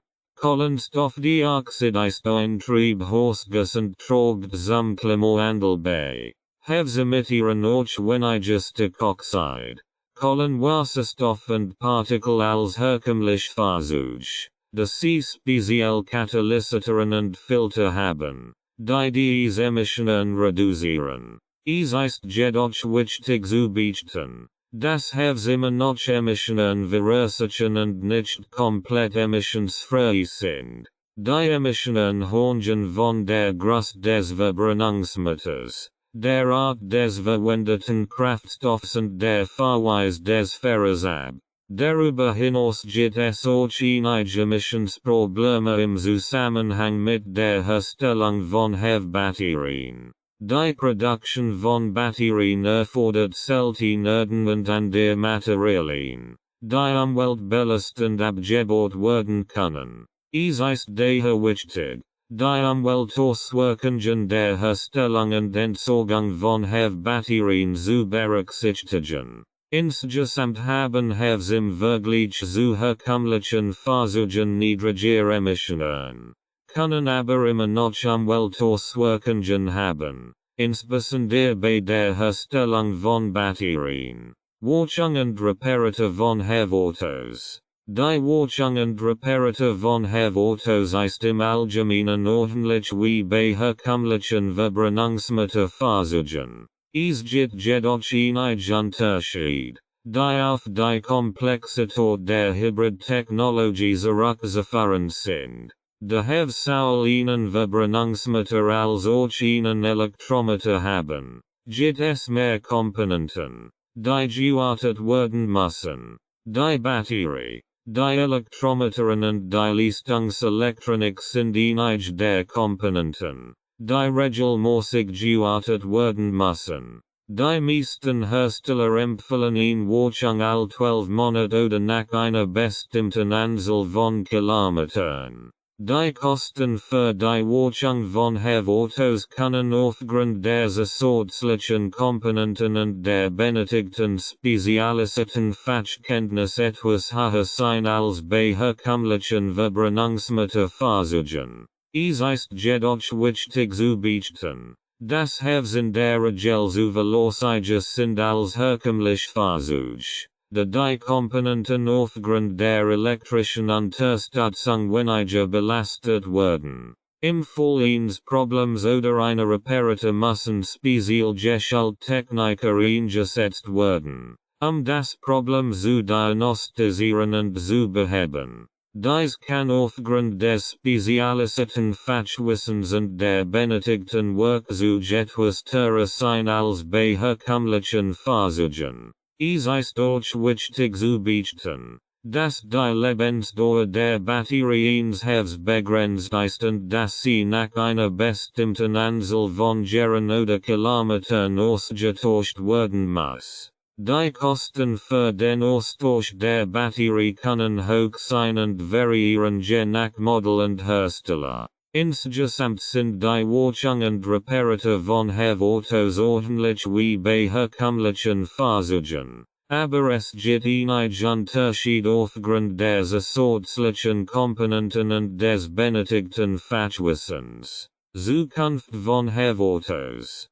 Autos sind seit ihrer Einführung immer beliebter geworden. Da sie ein bisher Kraftstoffeffizient sind ein niedriger Emissionsrat als herkömmliche Verbrennungsmittel Fahrzeuge aufweisen. Die Zukunft von Autos sieht vielversprechend aus. Da die Automobilhersteller weiterhin in die Entwicklung dieser Technologie investieren, noch bessere Effizienz und Leistungsmerkmale zu erreichen. In der Entwicklung in der Zukunft von Autos ist die Integration von mehr elektrischer Leistung in die Fahrzeuge. Es wird erwartet, dass zukünftige Modelle größere Batterien haben werden, eine längere Reichweite zu ermöglichen. So ist auch ihr Elektromotoren, eine bessere Leistung zu erzielen. Dies wird auch die Möglichkeit eröffnen, dass Autos als elektrische Fahrzeuge mit Reichweitenverlängerung agieren können.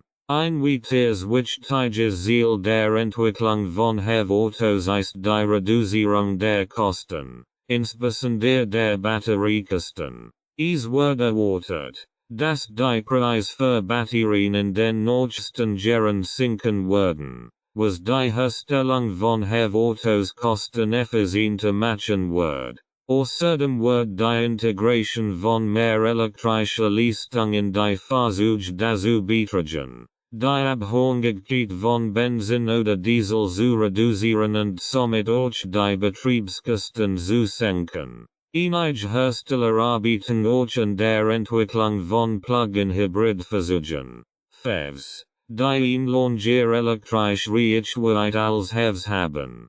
PHEVs können in einer Steckdose aufgeladen werden und haben in der Regel eine größere Batterie, die eine längere elektrische Reichweite ermöglicht. Dies ist ein weiterer Schritt in Richtung einer noch besseren Kraftstoffeffizienz und einer geringeren Emissionsrate. Die Zukunft von Autos wird auch durch ein zunehmend Nachfrage nach umweltfreundlicheren Fahrzeugen getrieben, da sich die Regierungen auf der ganzen Welt für die Reduzierung von Treibhausgasemissionen einsetzen. Viele Länder bieten Einreise- und Vergünstigungen für den Kauf von Autos an, den Umstieg auf umweltfreundliche Fahrzeuge zu fördern. Insgesamt sieht die Zukunft von Autos vielversprechend aus, da die Automobilhersteller weiterhin in die Entwicklung dieser Technologie investieren, eine bessere Kraftstoffeffizienz, Leistung und Kosteneffizienz zu erreichen. Es wird erwartet, dass Autos eine wichtige Rolle bei der Reduzierung der Emissionen und der Förderung einer nachhaltigeren Mobilität spielen werden. Einführung in PHEV-Autos. PHEV-Autos, oder auch Plug-in-Hybrid-Elektrofahrzeuge, sind eine Art von Hybridfahrzeugen, die sowohl einen Verbrennungsmotor als auch einen Elektromotor haben. Im Gegensatz zu klassischen Hybridfahrzeugen können PHEV-Autos in einer Steckdose aufgeladen werden und haben in der Regel eine größere Batterie, die eine längere elektrische Reichweite ermöglicht. Die Batterie in einem PHEV-Auto kann durch das Anschließen an eine normale Haushaltssteckdose, eine öffentliche Ladestation oder eine spezielle Schnellladestation aufgeladen werden. Diese Flexibilität ermöglicht es dem Fahrer, das Auto jederzeit aufzuladen, möglichst ho elektrisch Reichweite zu erzielen. Wenn die Batterie ins Autos vollständig aufgeladen ist, kann das Auto für ein bestimmt Streck vollständig im Elektromodus fahren. Sobald die Batterie jedoch leer ist oder der Fahrer mehr Leistung benötigt, schaltet das Fahrzeug automatisch auf den Verbrennungsmotor um. Auf diese Weise können Autos sowohl die Vorteile eines Elektromotors als auch eines Verbrennungsmotors nutzen und somit eine hohe Reichweite und Leistung bieten als rein Elektrofahrzeug. Ein weiterer Vorteil von Autos ist ihre Flexibilität, da sie nicht vollständig von der Verfügbarkeit von Ladestationen abhängig sind. Wenn die Batterie des Elektromotors leer ist, kann das Fahrzeug immer noch mit dem Verbrennungsmotor weiterfahren, was eine große Reichweite und eine hohe Leistung ermöglicht. Dies macht Autos zu einer attraktiven Option für Autofahrer, die eine hohe Reichweite benötigen, aber immer noch umweltbewusst sein möchten. Autos haben auch den Vorteil, dass sie oft staatlich Einreise oder Steuervergünstigungen erhalten, da sie als umweltfreundlicher Fahrzeug gelten. Dies kann den Kaufpreis senken und den Umstieg auf umweltfreundliche Fahrzeuge für viele Autofahrer attraktiver machen. Insgesamt bieten Autos eine attraktive Kombination aus Elektro- und Verbrennungsmotorentrieb, die umweltbewussten Autofahrern eine hohe Reichweite und Flexibilität bietet. Die Entwicklung von Autos wird auch durch die wachsende Nachfrage nach umweltfreundlicheren Fahrzeugen vorangetrieben, da sich die Regierungen auf der ganzen Welt für die Reduzierung von Treibhausgasemissionen einsetzen. Wie funktionieren Autos? Autos, oder Plug-in-Hybrid Elektrofahrzeuge, haben sowohl einen Verbrennungsmotor als auch einen Elektromotor und können in einer Steckdose aufgeladen werden. Der Betrieb des Autos hängt von der verfügbaren elektrischen Energie ab. Wenn die Batterie des Elektromotors vollständig aufgeladen ist, kann das Auto für ein bestimmt Streck vollständig im Elektromodus fahren. Sobald die Batterie jedoch leer ist oder der Fahrer mehr Leistung benötigt, schaltet das Fahrzeug automatisch auf den Verbrennungsmotor um.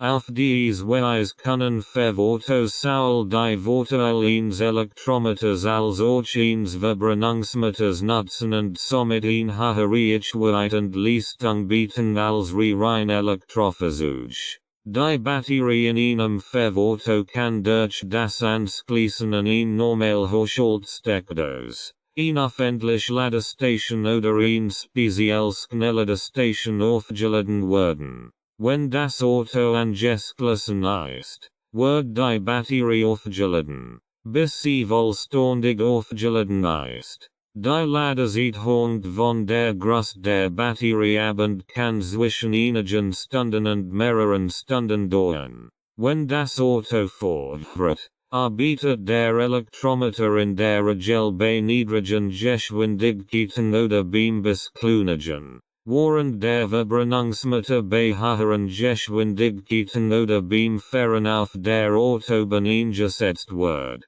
Wenn das Auto im Elektromodus fährt, werden keine Emissionen ausgestoßen, was zu einer umweltfreundlicheren Fahrt führt. Wenn jedoch der Verbrennungsmotor verwendet wird, werden Emissionen wie bei herkömmlichen Benzin oder Dieselautos erzeugt. Die meisten Autos verfügen über ein System, das den Betrieb von Elektromotor und Verbrennungsmotor intelligent regelt, den Kraftstoffverbrauch und die Emissionen zu minimieren. Wenn das Auto beispielsweise im Stadtverkehr fährt, wird der Elektromotor bevorzugt, da effizienter und umweltfreundlicher ist. Wenn das Auto jedoch auf der Autobahn fährt, wird der Verbrennungsmotor bevorzugt, der Beharren geschwindigkeiten effizienter insgesamt bieten Fevautos eine attraktive Kombination aus Elektro- und Verbrennungsmotorentrieb, die umweltbewussten Autofahrern eine hohe Reichweite und Flexibilität bietet. Vorend Nachteil von Fevautos. Wie bei jedem Fahrzeug gibt es Vor- und Nachteil von Fevautos. Hier sind einige der wichtigsten Vor- und Nachteil.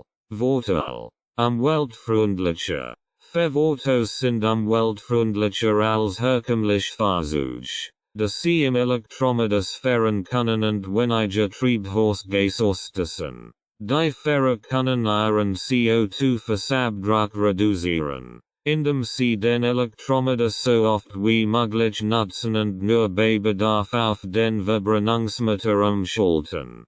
Hohe Reichweite. Fevautos haben im Vergleich zu reinen Elektrofahrzeugen eine hohe Reichweite, da sie sowohl einen Verbrennungsmotor als auch einen Elektromotor haben. Dies ist insbesondere für lange Fahrten oder Fahrten außerhalb der Reichweite von Ladestationen von Vorteil. Geringe Kraftstoffkosten. De Fevautos sowohl mit Strom als auch mit Kraftstoff betrieben werden können die Fahrer die Kraftstoffkosten senken, indem sie den Elektromodus nutzen, wenn möglich. Sie können auch von verschiedenen Regierungen und Unternehmen Subventionen oder Steuervergünstigungen erhalten, den Kauf und die Nutzung von Fevautos zu fördern. Leaserbetrieb. Fevautos fahren im Elektromodus sehr leise und bieten eine angenehme Veröffentlichung, insbesondere in städtischen Gebieten. Nachteil. Höherer Preis. Fevautos sind in der Regel teurer als herkömmlich Benzin oder Dieselautos aufgrund der zusätzlichen Kosten für Batterie und Elektromotor. Begrenzt elektrische Reichweite. Obwohl Fevautos eine hohe Reichweite haben als rein Elektrofahrzeug, ist ihre elektrische Reichweite immer noch begrenzt. Wenn die Batterie leer ist, muss der Verbrennungsmotor eingeschaltet werden, das Fahrzeug weiter zu betreiben. Schwere Fahrzeug. Fevautos sind aufgrund der zusätzlichen Batterie und des Elektromotors schwerer als herkömmliche Autos, was sich negativ auf die Handhabung und das Fahrverhalten auswirken kann. Hohe Wartungskosten. Fevautos haben eine komplexere Antriebsstrang-Technologie, was zu höheren Wartungskosten führen kann. Insgesamt bieten Fevautos eine attraktive Kombination aus Elektro- und Verbrennungsmotorentrieb, die umweltbewussten Autofahrern eine hohe Reichweite und Flexibilität bietet. Die Entscheidung für den Kauf eines Fevautos hängt von den individuellen Bedürfnissen des Fahrers ab, einschließlich der täglichen Fahrstrecke, der Verfügbarkeit von Ladestationen und der Umweltverträglichkeit. Arten von Fevautos. Es gibt zwei Haupttypen von Fevautos, nämlich Serial und Parallelfev.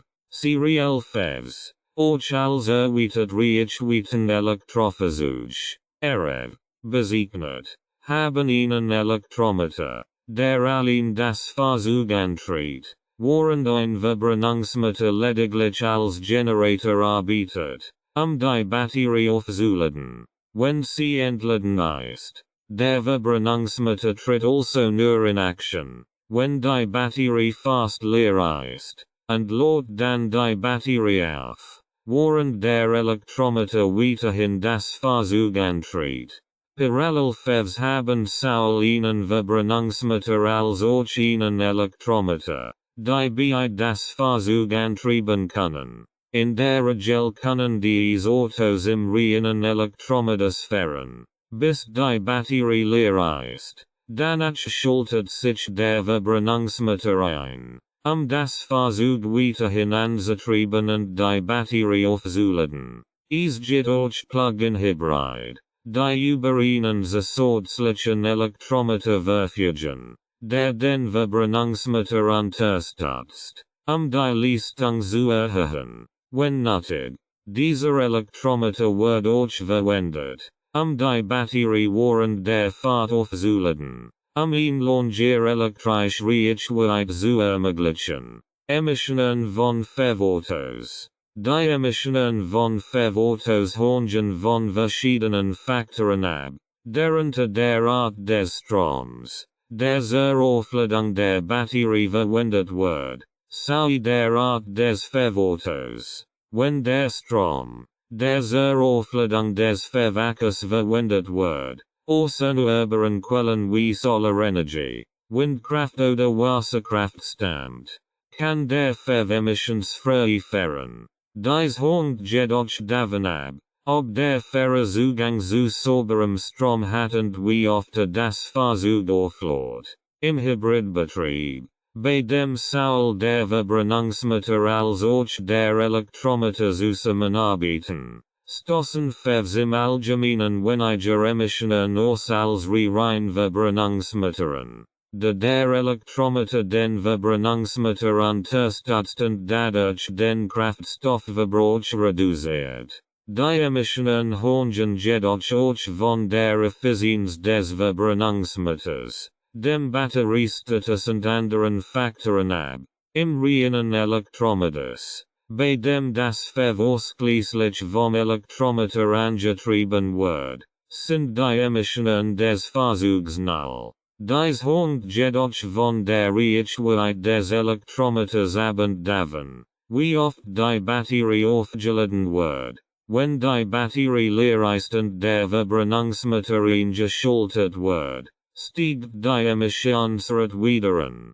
Im Allgemeinen sind die Emissionen von Verautos jedoch niedriger als die von herkömmlichen Verbrennungsmetern und tragen somit zu einer Verringerung der Luftverschmutzung und des CO2-Ausstoßes bei. Wartung und Reparatur von Verautos. Die Wartung und Reparatur von Verautos ist ordentlich wie bei herkömmlichen Verbrennungsmetern. Jedoch gibt es einige zusätzliche Komponenten, die spezielle Wartung erfordern. Zu den wichtigsten Wartungsarbeiten in einem Fall gehören die Überprüfung der Batterie und des Batteriemanagementsystems, der Elektrometern, der Ladesknetzstelle und der Leistungselektronik. Die Batterie sollte regelmäßig überprüft werden, sicherzustellen, dass sie vollständig aufgeladen und in wandfreiem Zustand ist, dass sie in der teuersten Komponenten des Fahrzeugs ist. Das Batteriemanagementsystem muss ebenfalls überprüft werden, sicherzustellen, dass die Batterie ordnungsgemäß funktioniert und die Lebensdauer maximiert wird. Die Elektrometern müssen ebenfalls regelmäßig gewartet werden, sicherzustellen, dass sie in gutem Zustand sind und effizient arbeiten. Der Wechselrichter, der den Gleichstrom aus der Batterie in den Wechselstrom für den Elektrometer umwandelt, muss ebenfalls regelmäßig überprüft werden, sicherzustellen, dass ordnungsgemäß funktioniert. Die Fevs auch über einen Verbrennungsmeter verfügen, müssen auch herkömmliche Wartungsarbeiten wie der Ölwechsel, die Inspektion von Luftfiltern, Zündkerzen und Bremsen durchgeführt werden. Die Wartungsintervall können je nach Fahrzeugmodell und Hersteller variieren. Bei Reparaturen können die Kosten für Komponenten höher sein als bei herkömmlichen Verbrennungsmetern. Es kann auch schwieriger sein, qualifizierte Techniker zu finden, die mit Systemen arbeiten können. Es ist jedoch zu beachten, dass Fevs aufgrund ihrer geringeren Abnutzung von Bremssystemen und Verbrennungsmetern im Vergleich zu reinen Verbrennungsmetern insgesamt niedrige Wartungs- und Reparaturkosten haben können. Zukunft von Verautos. Die Zukunft von Verautos sieht vielversprechend aus. Das Sehen Übergangslösung zwischen Verbrenungsmethoden und vollelektrischen Fahrzeugen darstellen. Hier sind einige mögliche Entwicklungen in der Zukunft. Stiegend Reichweiten. Mit der Entwicklung von immer leistungsfähigeren Batterien und effizienteren Antriebssystemen werden Fevs voraussichtlich in höheren elektrische Reichweite erreichen, was dazu beitragen könnte, die Umstellung auf vollelektrische Fahrzeuge zu erleichtern. Integration von erneuerbaren Energien. Fevs können in erneuerbare Energieinfrastruktur integriert werden, indem sie Warrenzeiten geringe Nachfrage aufgeladen werden, wenn beispielsweise erneuerbare Energie vorhanden ist. Dies kann dazu beitragen, die Abhängigkeit von fossilen Brennstoffen zu reduzieren. Technologisch Fortschritt. Durch die Integration von künstlicher Intelligenz und fortschrittlichen Sensor- und Kommunikationssystemen können Fevs künftig noch effizienter werden und bisher Leistung erzielen. New Modell und Marken. Immer mehr Automobilhersteller bringen Fevs auf den Markt und entwickeln New Modell und Marken, den wachsenden Markt für elektrisierte Fahrzeuge zu bedienen. Veränderungen in der Infrastruktur. Mit dem Ausbau von Ladinfrastrukturen und der Einführung von intelligenten Stromnetzen können Fevs künftig nahtlos in die bestehende Infrastruktur integriert werden. Obwohl vollelektrische Fahrzeuge in der Zukunft wahrscheinlich eine größere Rolle spielen werden, sind Fevs immer noch eine attraktive Option für Verbraucher, die Vorteile von Elektrofahrzeugen nutzen möchten, aber sich noch nicht bereit fühlen, vollständig auf Elektrofahrzeuge umzusteigen. Fevs bieten eine hohe Flexibilität und können je nach Bedarf im reinen Elektrobetrieb oder mit dem Verbrennungsmotor betrieben werden. Resümee. Elektroautos. Verbrennungsmotoren Autos und Wasserstoffautos sind die drei gängigsten Arten von Fahrzeugen, die derzeit auf unseren Straßen unterwegs sind. Jedes Fahrzeug hat Vor- und Nachteile in Bezug auf Umweltfreundlichkeit, Kosten und Leistung. Elektroautos.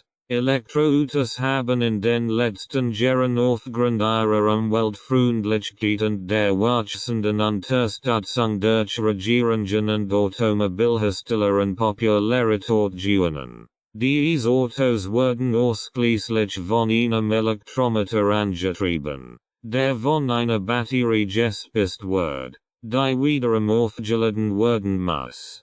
Die Umweltfreundlichkeit von Elektroautos ist auf ihre geringen Emissionen zurückzuführen, da sie keine schädlichen Emissionen in die Atmosphäre abgeben. Sie können jedoch aufgrund der Umweltauswirkungen der Herstellung der Batterien, die in Elektroautos verwendet werden, umstritten sein. Außerdem benötigen Elektroautos ein Netzwerk von Ladestationen, ihre Reichweite zu erhöhen, und es gibt Bedenken hinsichtlich der Stromversorgung und des Netzausbaus. Die Kosten von Elektroautos sind aufgrund der Kosten für die Herstellung von Batterien und Elektromotoren in der Regel höher als bei Verbrennungsmotoren Autos. Die Leistung von Elektroautos ist jedoch oft besser als bei Verbrennungsmotoren Autos, da sie ein hohes Drehmoment haben und eine sofortige Beschleunigung bieten.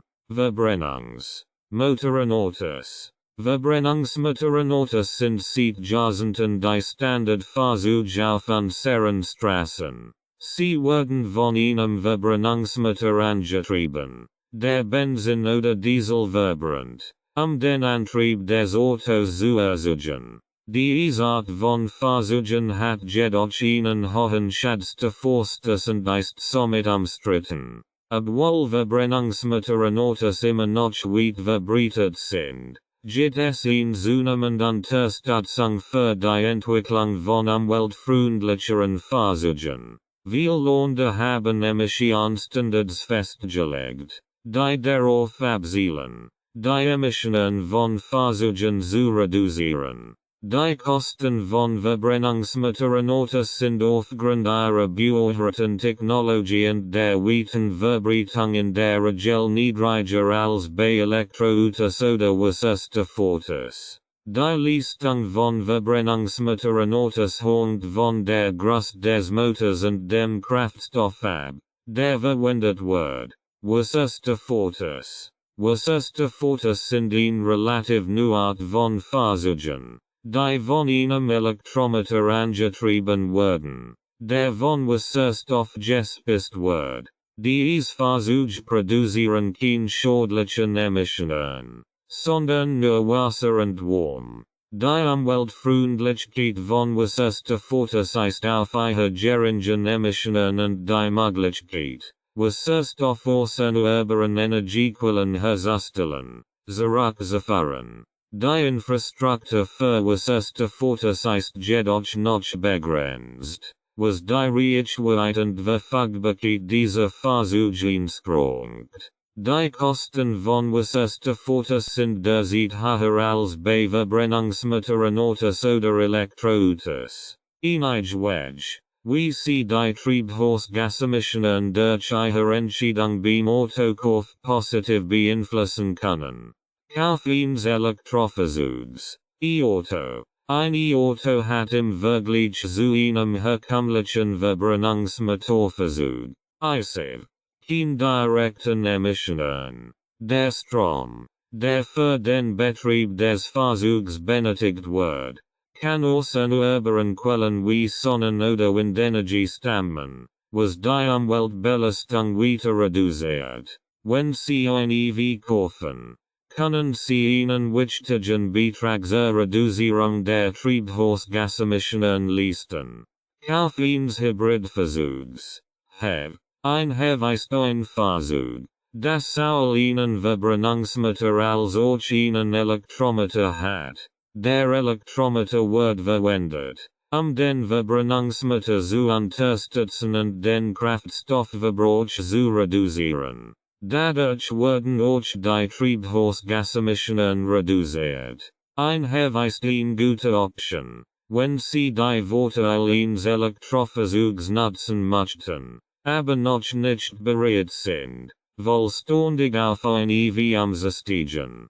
Kauf eines Plug-in-Hybrid-Fahrzeugs. FEV. Ein FEV ist ordentlich wie ein HEV, hat aber eine größere Batterie und kann in einer Steckdose aufgeladen werden. Dadurch kann das Fahrzeug für eine begrenzte Zeit rein elektrisch fahren, bevor der Verbrennungsmotor aktiviert wird. Wenn Sie hauptsächlich Kursstrecken fahren, können Sie mit einem viel Treibhausgasemissionen einsparen.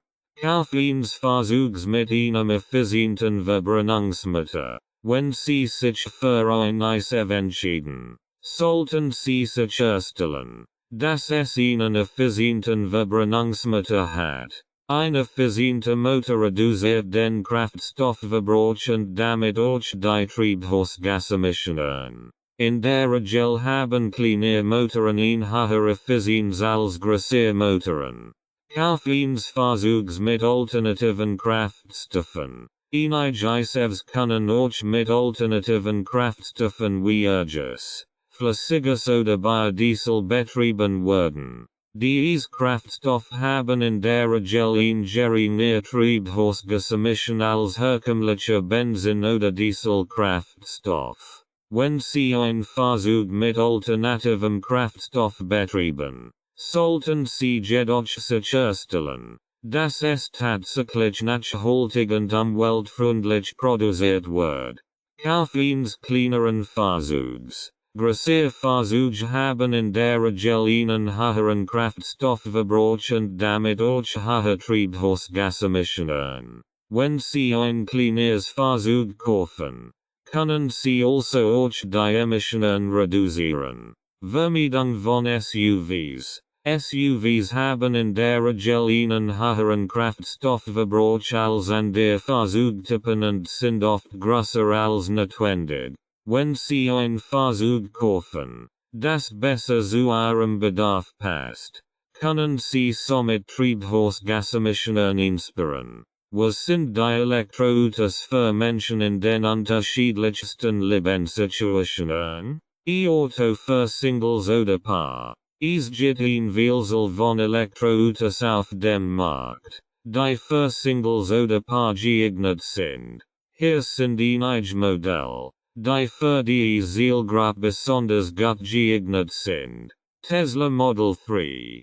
Das Tesla Model 3 ist ein erschwingliches Modell von Tesla und bietet eine beeindruckende Reichweite von bis zu 614 km sowie ein modernes und hochwertiges Interieur. Es ist auch mit der neuesten Autopilot-Technologie von Tesla ausgestattet, die das Fahren einfacher und sicherer machen kann. Volkswagen ID3. Der Volkswagen ID3 ist ein kompaktes Elektroauto mit einer Reichweite von bis zu 424 km. Es verfügt über ein modernes Design und bietet eine gute Mischung aus Komfort und Leistung.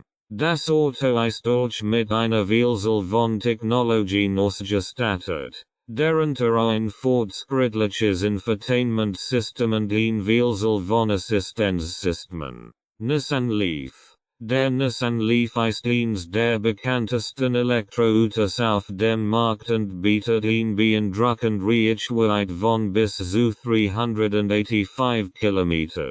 Es ist auch mit einer Vielzahl von Funktionen ausgestattet, einschließlich eines fortschrittlichen Navigationssystems, das es einfach macht, Ladestationen zu finden. BMW i3. Der BMW i3 ist ein kompaktes Elektroauto, das sowohl als reines Elektroauto als auch als verwertlich ist. Es bietet eine Reichweite von bis zu 260 km und ist mit vielen modernen Funktionen ausgestattet, darunter ein fortschrittliches Navigationssystem und ein modernes Infotainment-System.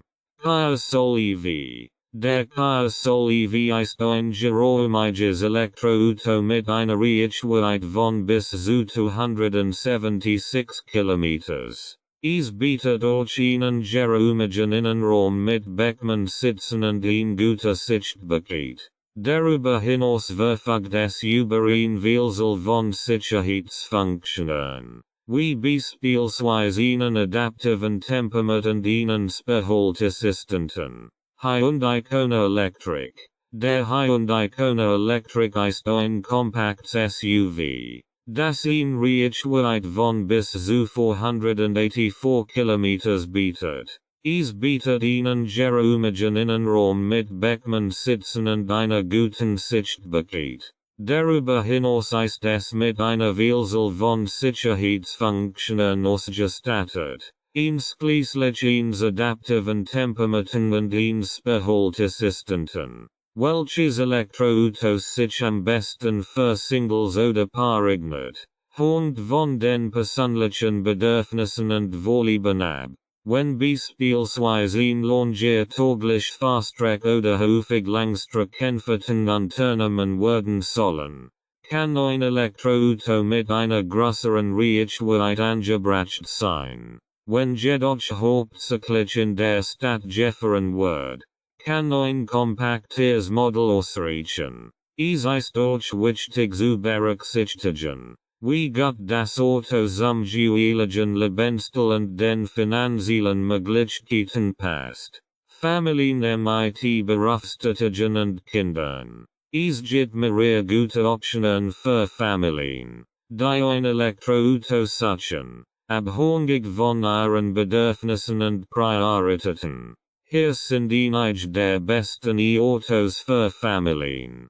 Tesla Model Y. Das Model Y bietet viel Platz für eine Familie mit bis zu 7 Sitzen und einem geräumigen Kofferraum. Es hat eine beeindruckende Reichweite von bis zu 326 Meilen und eine Schnellladezeit. Es bietet auch eine hervorragende Leistung und modernste Technologie. Volkswagen ID4. der Idee vor Einsteiger und praktischer SUV mit genügend Platz für eine Familie. Hat een Reichweite von bis zu 250 Meilen und een Schnellladerzeit. Es bietet euch viel Funktionen wie ein digitales Cockpit und ein Vielzahl von Führerassistenzfunktionen. Ford Mustang Mach-E. Der Mustang Mach-E ist ein geräumiger Crossover mit Platz für 5 Passagiere und viel Stauraum. Es hat een Reichweite von bis zu 300 Meilen und een Schnellladerzeit.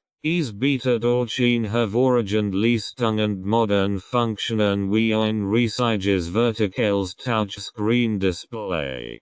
Hyundai Kona Electric. Der Kona Electric ist ein kleines SUV mit genügend Platz für eine Familie. Es hat een Reichweite von bis zu 258 Meilen und een Schnellladerzeit. Es bietet euch viel Funktionen wie ein digitales Cockpit und ein Vielzahl von Führerassistenzfunktionen. Nissan Ariya. Der Ariya ist ein geräumiger Crossover mit Platz für 5 Passagiere und viel Stauraum. Es hat een Reichweite von bis zu 300 Meilen und een Schnellladerzeit. Es bietet euch viel Funktionen wie ein digitales Cockpit und ein Vielzahl von Führerassistenzfunktionen. Es ist wichtig zu beachten, dass jedes Auto seine eigenen Vor- und Nachteile hat und es empfohlen wird, eine Probefahrt zu machen und die Bedürfnisse der Familie zu berücksichtigen, bevor man eine endgültige Entscheidung trifft. Elektroautos mit der größten Reichweite. Die Reichweite von Elektroautos hängt von vielen Faktoren ab, wie ZB, Batteriegröße, Leistung des Antriebssystems, Fahrzeuggewicht und Fahrbedingungen. Hier sind einige der Elektroautos mit der höchsten Reichweite, die derzeit auf dem Markt erhältlich sind. Tesla Model S Plaid. Tesla Model S Plaid verfügt über eine Reichweite von bis zu 628 km. Lucid Air. Der Lucid Air soll eine Reichweite von bis zu 832 km haben und ist ein luxurious Sportlimousine. Tesla Model S Long Range. Das Model S Long Range bietet eine Reichweite von bis zu 647 km. Tesla Model X Long Range. Das Model X Long Range bietet eine Reichweite von bis zu 580 km. Ford Mustang Mach-E. Der Mustang Mach-E verfügt über eine Reichweite von bis zu 610 km. Audi e-tron. Der e-tron bietet eine Reichweite von bis zu 436 km. Hyundai Kona Electric. Der Kona Electric hat eine Reichweite von bis zu 484 km. Es ist zu beachten, dass diese Reichweiten Schätzungen des Herstellers sind und von verschiedenen Faktoren wie der Außentemperatur, der Fahrweise und dem Verkehr beeinflusst werden können. Klimawandel und seine Auswirkungen. Der Klimawandel ist eine globale Veränderung des Klimas auf der Erde, die durch den Einfluss menschlicher Aktivitäten auf die Atmosphäre verursacht wird. Es handelt sich eine langfristige und anhaltende Veränderung des durchschnittlichen Wetters in einer Region oder auf der ganzen Welt. Der Klimawandel wird durch eine Erhöhung der Konzentration von Treibhausgasen in der Atmosphäre verursacht, die hauptsächlich durch den Einsatz fossiler Brennstoffe wie Kohle, Öl und Gas freigesetzt werden. Die Erhöhung der Treibhausgase in der Atmosphäre führt zu einer Erhöhung der Temperatur auf der Erde, was zu einer Reihe von Veränderungen im Klima führt. Diese Veränderungen umfassen steigende Temperaturen, Veränderungen der Niederschlagsmuster, steigenden Meeresspiegel, erhöhten Sturmaktivitäten und Änderungen in der Tier- und Pflanzenwelt. Der Klimmerwandel hat bereits Auswirkungen auf die Umwelt und die Gesellschaft auf der ganzen Welt. Es führt zu einer Zunahme von Naturkatastrophen wie deren Überschwemmungen, Waldbranden und Stürmen. Es beeinflusst durch die Landwirtschaft und die Nahrungsmittelproduktion und erhöht das Risiko von Konflikten und Migration durch die Auswirkungen auf die menschliche Gesellschaft. Es ist wichtig, den Klimawandel ernst zu nehmen und Maßnahmen zu ergreifen, die Treibhausgasemissionen zu reduzieren und die Auswirkungen des Klimawandels zu mildern. Dies kann durch den Einsatz erneuerbarer Energiequellen wie Solarenergie und Windenergie, durch Energieeffizienz und durch den Wechsel zu nachhaltigeren Produktions- und Verbrauchsmustern erreicht werden. Zunächst sollten wir uns bewusst machen, dass Autos einen erheblichen Anteil an den globalen Treibhausgasemissionen haben. Laut dem Intergovernmental Panel on Climate Change (IPCC) stammen etwa 14% der weltweiten Treibhausgasemissionen aus dem Verkehrssektor, wobei Autos einen großen Teil davon ausmachen. Daher ist es von entscheidender Bedeutung, beim Kauf eines Autos auf die Emissionen zu achten. Treibhausgasemissionen sind Gase, die von menschlichen Aktivitäten wie dem Verbrennen von fossilen Brennstoffen, der Landnutzung und der Landwirtschaft in die Atmosphäre freigesetzt werden und dazu beitragen, den natürlichen Treibhauseffekt zu verstärken. Einige der wichtigsten Treibhausgase sind Kohlenstoffdioxid, CO2, Methan, CH4, Stickoxide, NOx und Fluorkohlenwasserstoff, FCKW. These Gase wirken wie ein Deck die Erde und halten die Wärme in der Atmosphäre fest. Dadurch steigt die Globaltemperatur und es kommt zu Veränderungen des Klimas, wie zum Beispiel dem Anstieg des Meeresspiegels, extremen Wetterbedingungen und Veränderungen in der Vegetation. Da der menschliche Einfluss auf den Klimawandel immer deutlicher wird die Reduzierung von Treibhausgasemissionen zu einem immer dringlicheren Problem und die Umstellung auf emissionsarme Technologien wie Elektroautos, erneuerbare Energien und effizienter Gebäude wird immer wichtiger. Im Jahr 2019 betrug der Anteil der EU an den weltweiten Treibhausgasemissionen etwa 8%. Innerhalb der EU waren die Emissionen jedoch ungleich verteilt.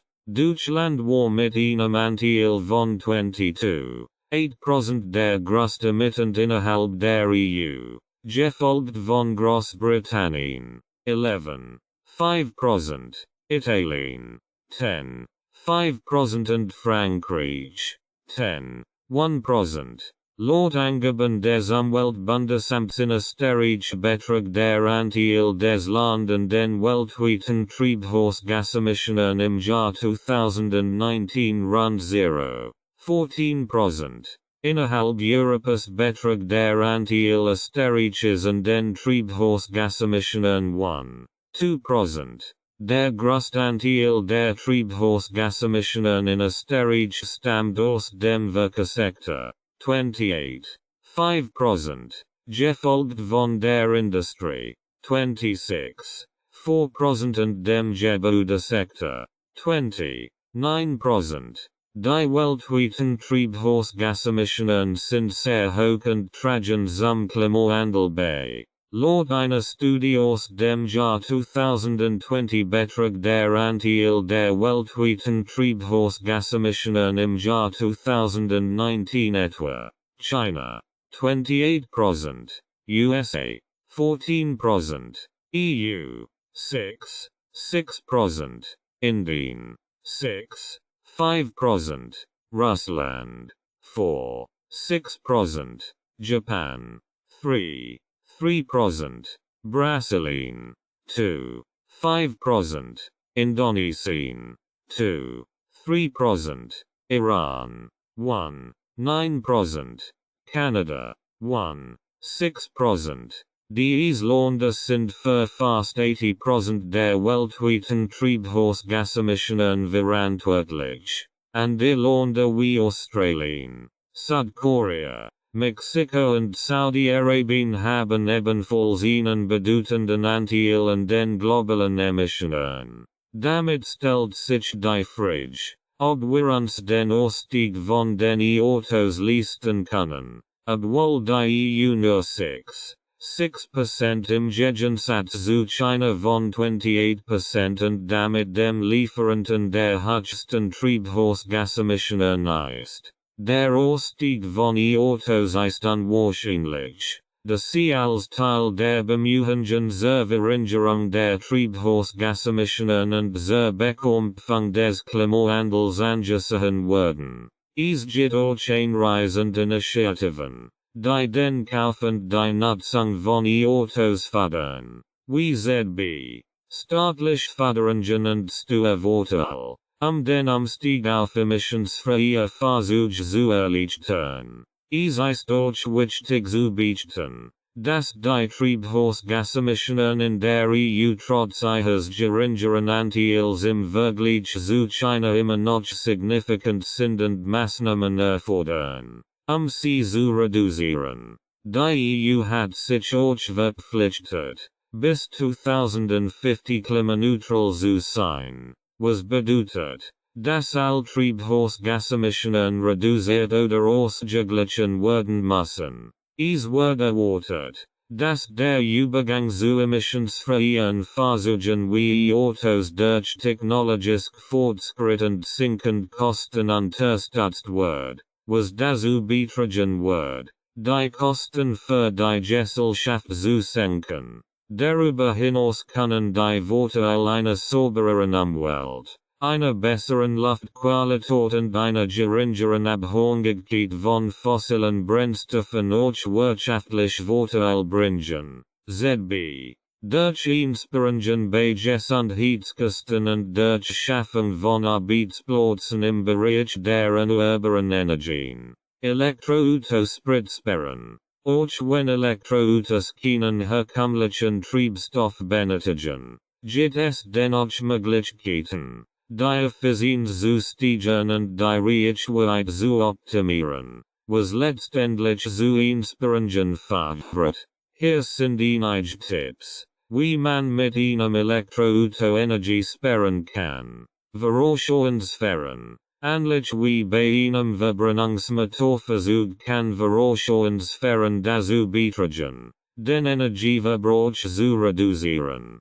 Vermeiden Sie abrupt Bremsen und Beschleunigen und nutzen Sie stattdessen das dynamische Bremsen. Recuperation. Energie zurückzugewinnen. Optimal Geschwindigkeit. Hochgeschwindigkeiten können den Energieverbrauch erhöhen. Versuchen Sie, in moderate Geschwindigkeit beizubehalten, die Reichweite zu maximieren. Recuperation nutzen. Modern Elektroautos verfügen über eine Recuperationsfunktion, die kinetische Energie beim Bremsen in elektrische Energie umwandelt. Nutzen Sie diese Funktion, die Batterie während der Fahrt aufzuladen und die Reichweite zu verlängern. Vorkonditionierung der Batterie. Wenn Elektroauto über eine Vorkonditionierungsfunktion für die Batterie verfügt, verwenden Sie dies, die Batterie vor der Fahrt auf die optimale Betriebstemperatur zu bringen. Dadurch kann die Effizienz verbessert werden. Leichte Lasten tragen. Das Tragen schwerer Lasten, wie ZB, das Gepäckträger, kann den Luftwiderstand erhöhen und den Energieverbrauch erhöhen. Versuchen Sie, Auto so leicht wie möglich zu halten, die Effizienz zu maximieren. Nutzung von Eco-Modi. Viele Elektroautos verfügen über Eco-Modi, die den Energieverbrauch reduzieren, indem sie die Leistung des Fahrzeugs begrenzen. Aktivieren Sie den Eco-Modus, wenn sie nicht die Wohlleistung benötigen, Energie zu sparen. Regelmäßige Wartung. Stellen Sie sicher, dass Ihr Elektroauto regelmäßig gewartet wird, einschließlich der Überprüfung von Reifen Luftdruck, Bremsen und andere wichtige Komponenten. Ordnungsgemäß Wartung kann die Effizienz verbessern und den Energieverbrauch reduzieren.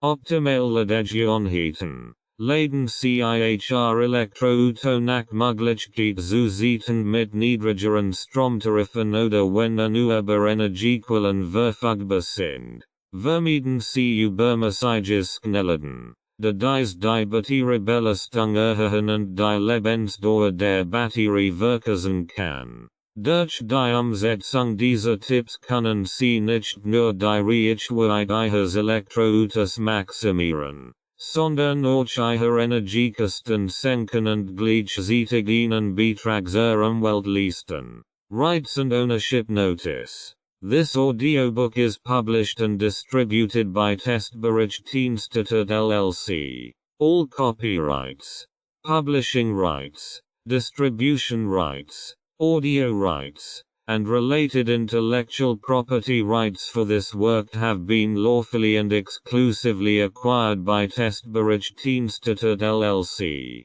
Testbericht-Institut LLC is the sole and unrestricted rights holder of this audiobook, including the right to reproduce, distribute, publish, monetize, and publicly perform the content on digital platforms such as YouTube. The original manuscript files, source documents, and contractual acquisition records serve as proof of lawful ownership. The original author and/or their authorized representative, Renovatio LLC, has transferred all relevant rights to Testbericht-Institut LLC in accordance with applicable copyright and publishing law. This ownership applies to all current and future uses of this work, including audio, video, and digital publications. Effective date of rights ownership: the 1st of February 2026. Any unauthorized use, reproduction, re-upload, redistribution, or claiming of this content is strictly prohibited. Copyright Testbericht-Institut LLC. All rights reserved.